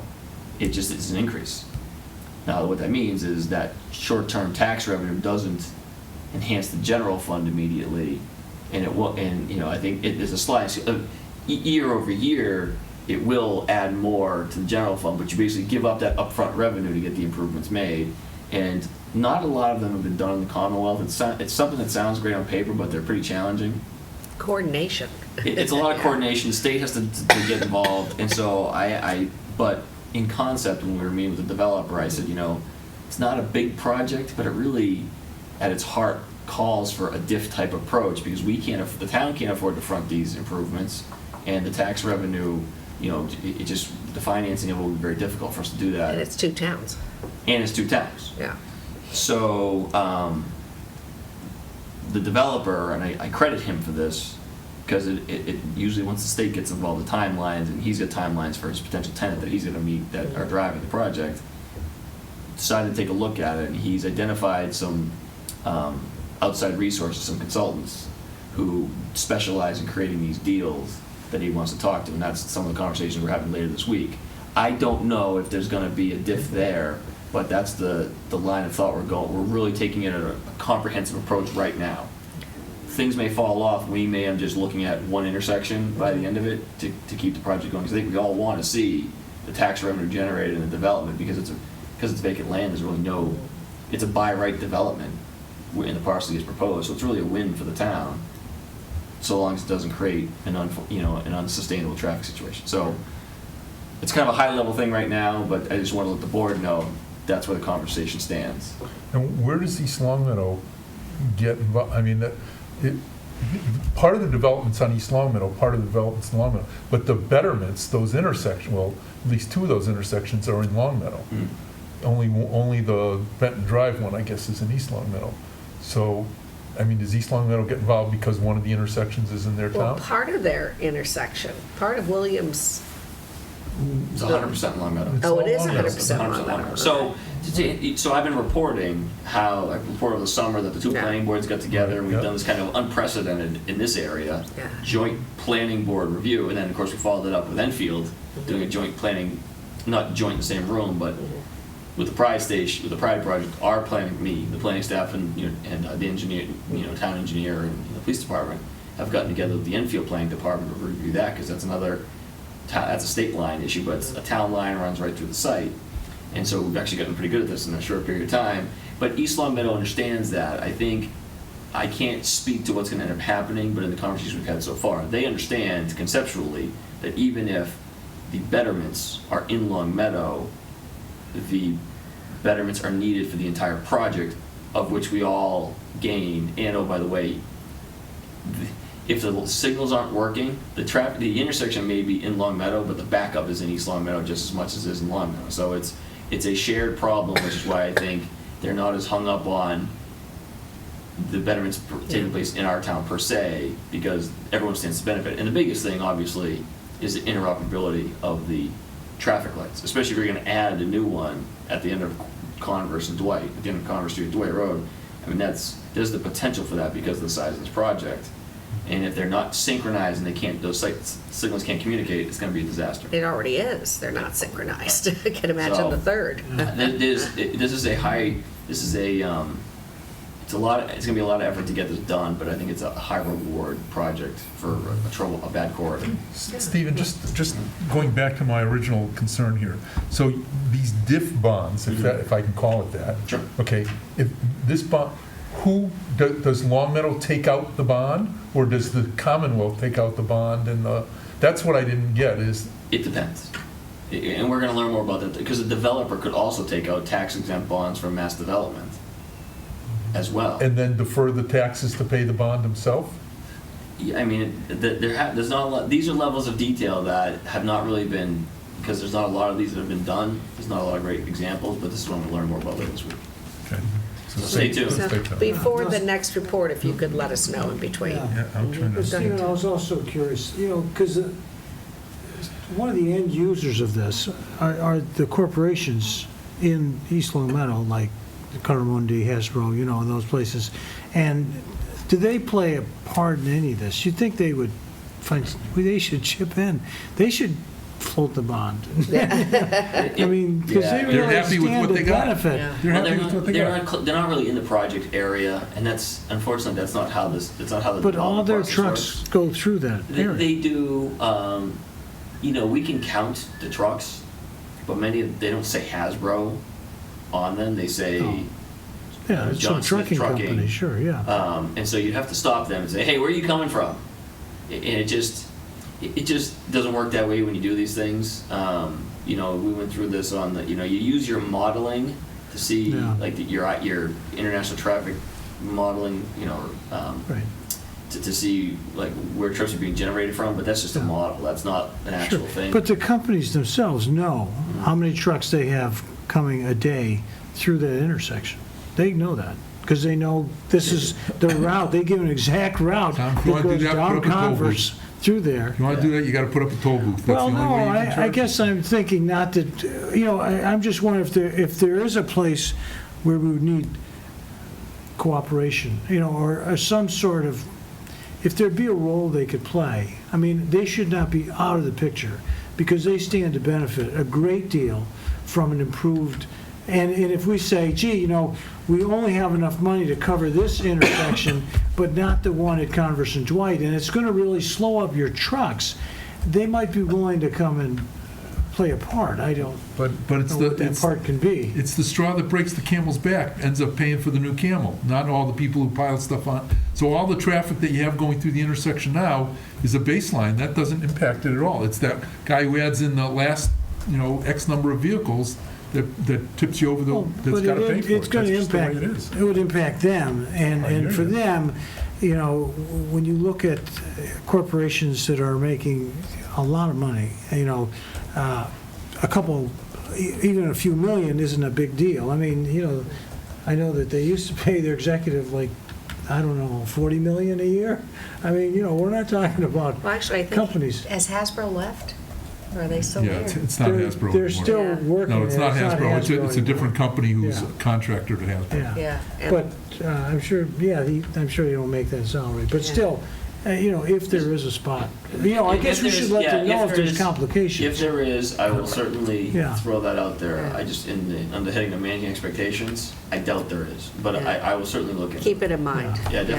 And- It's a good- and again, it is a good thought. I Because hadn't if really people thought in of that. Boston are, they might be more familiar with this sort of Yeah. a situation too. Extend the circles out. But let us know before the next, if something comes up the end of the week, send us a special email at the end of the week so we'd hear about it. So we'd have to wait 2 weeks. Okay, anything else? Yeah, Mark? Marie, I just want to end the meeting a little bit where we started, because it bears repeating Tom's comments about our schools. The post on it's the Center School PTO Facebook page says, and I quote, "Based on an independent review by JCJ Architecture, Glenbrook and Williams Middle Schools pose multiple health and safety risks to our children."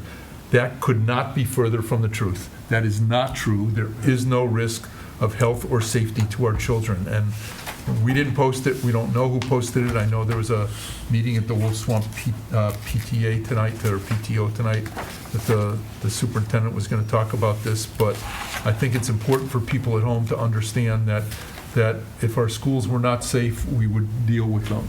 They are old. They need some deferred maintenance, some of them.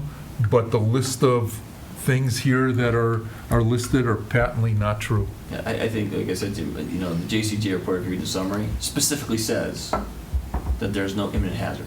There's no imminent threat to health and safety. If it did, we'd be fixing it. And again, I want to reiterate the point. It's no different than any other building. It's no different than your house. If you live in a house that was built before the 1970s, you probably have non-compliance there too. And I just, I know that the school community is committed to developing the process for the middle schools. We've talked about it. I think I've said publicly, I have every expectation that there'll be a new middle school developed at some point in time in the next few years, but we need to work on it as a community, not an us versus them, and just say whatever we need to feel like we need to say to win the point. Well, but Stephen, and I'm going to beat this horse because I lived through the last time this went on, and I kind of gave and said it when Senator Lesser was here, but there were a lot of things said and done in the name of getting a new high school that wasn't proper, and I'm going to do everything I can in this role to make sure that doesn't get repeated in the name of getting a new middle school. Includes telling people one thing and doing something else, and passing around things that say there are issues when there aren't. So that's kind of my commitment to keeping this on track. Right, and I'm glad you brought it up again, because it's an issue of honesty, really. Well, I don't think the school committee said it, and No, I think it's important to say that the school committees throughout the years, the past 10 years, and the select boards throughout the past 10 years preceding us have all been working very hard for what was best for the schools. And we accept capital projects, we all discuss it as the two groups, and I think both the committee and the select boards worked hard and has not been neglecting the issue. But we're discussing where we want to be in 10 years, and the SOI is coming in front of us probably early spring, and we'll have the further discussion, but I don't think that the school committee is sending out that specific message, and unfortunately, right now, people are picking up that angle. But the school committee through the years, as well as the select board, has been very diligent in what is best for the children. And the horse is now starting to decay. But the one thing, I guess, to illustrate the point in terms of what I mean, because I don't want, and I'm sure, and I don't want to speak for you guys, but I'm sure I know you guys feel the same way because we talked about it a lot. It's not a statement against middle schools. It's not an acknowledgement of the need for investments in our educational infrastructure. It's not what this is about. It's about having an honest community dialogue about our needs. And I guess the messages we received, they are supportive of the DPW project, and that is heartening because the DPW is our top priority and it is our single biggest need right now. And I always tell people there's no Lancer pride or senior pride for the DPW. There's nobody putting yard signs up for us for that project. But it'd be like if we said, if we don't get our new DPW, we're not going to be able to plow the streets this winter. That kind of alarmist rhetoric it really leads people it steers people in an emotional way versus an a rational way to the decision making. I think instead of reading social posts, we'll be having the school committee sitting down with us as a joint meeting, not in front of us, but like we did today with the park board on January 23rd. And the first topic on the joint meeting is going to be the middle school. So we'll be able to have a full open dialogue as the two committee and boards together. And then the second half of the meeting will be about the budget and where Paul Pasterczyk feels we are on the numbers with Tom. Tom Mazza. So that will all come in front of us then, and then I think we're looking they'll come in front of us again sometime in the spring to discuss the SOI, but this is just to inform us where the middle school project is. But Marie, one of the things that's important to me is resolving this issue of, whether or not you go to the MSBA with our schools are in tough shape. I mean, I'll be the first to admit our middle schools are in tough shape. Yeah. But short of saying our middle schools are in tough shape, MSBA help us, versus here's what the town has collectively come up with for a solution, can you help us fund it? Those are the two extremes, and clearly, I favor the second extreme, maybe not so clearly. I favor the second side of, let's figure out what we want to do and go to the MSBA and ask them to do it. And I think this idea of just go to the MSBA and say, we've got some problems, will you help us, is A, disingenuous, and B, I don't buy the fact, don't worry, we won't get funding for 4 years. Because in fact, the last time we did it, we got funding as soon as we hit it. So that's a, and that disconnect between what people are being told and what we're being asked to do as a select board is bothersome to me, because I think to sit down with the school committee, we're going to end up with this. They just want to go, what I hear so far and what I read and see is we're ready to go to the MSBA because they're going to help us. And I don't think the MSBA is prepared to do that. And I'd like to get the answer. And I'd love to have somebody from the MSBA come in here. I'll tell you, at our MMA meeting, I'm going to walk up to the MMA booth and talk to the director of the MMA and ask him, or Well, MSBA and ask him. That will be after our joint meeting. It's going to be after, And but you're going to ask them. Of course, anyone who wants to on this board can also call Michelle Gotsky or people from the middle school group and speak to them offline, too. They've always been open to that. This was just the first meeting we could look, because I thought it'd be good to have it as a joint meeting where we were all sitting together talking about it.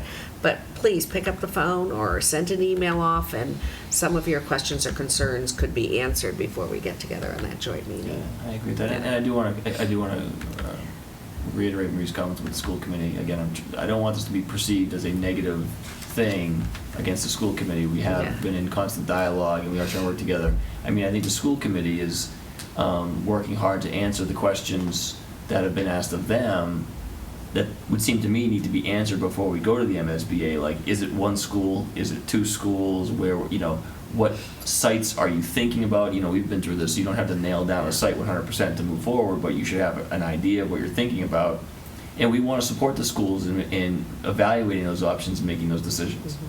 All right, sounds good. So thank you, Mark. Anything else people want to discuss before we look for a motion to adjourn? No? Yes. Okay, is there a motion to adjourn? This was easy. We should go to a two-person board. Three-person board. Oh, two-person, he's already cutting me out, Mark. I mean, three-person board. They've been in the three-person board. I'll move we adjourn. Is there a second? I'll second it. And all those in favor? Aye. All right, thank you very much for joining us. We'll be back on the 19th.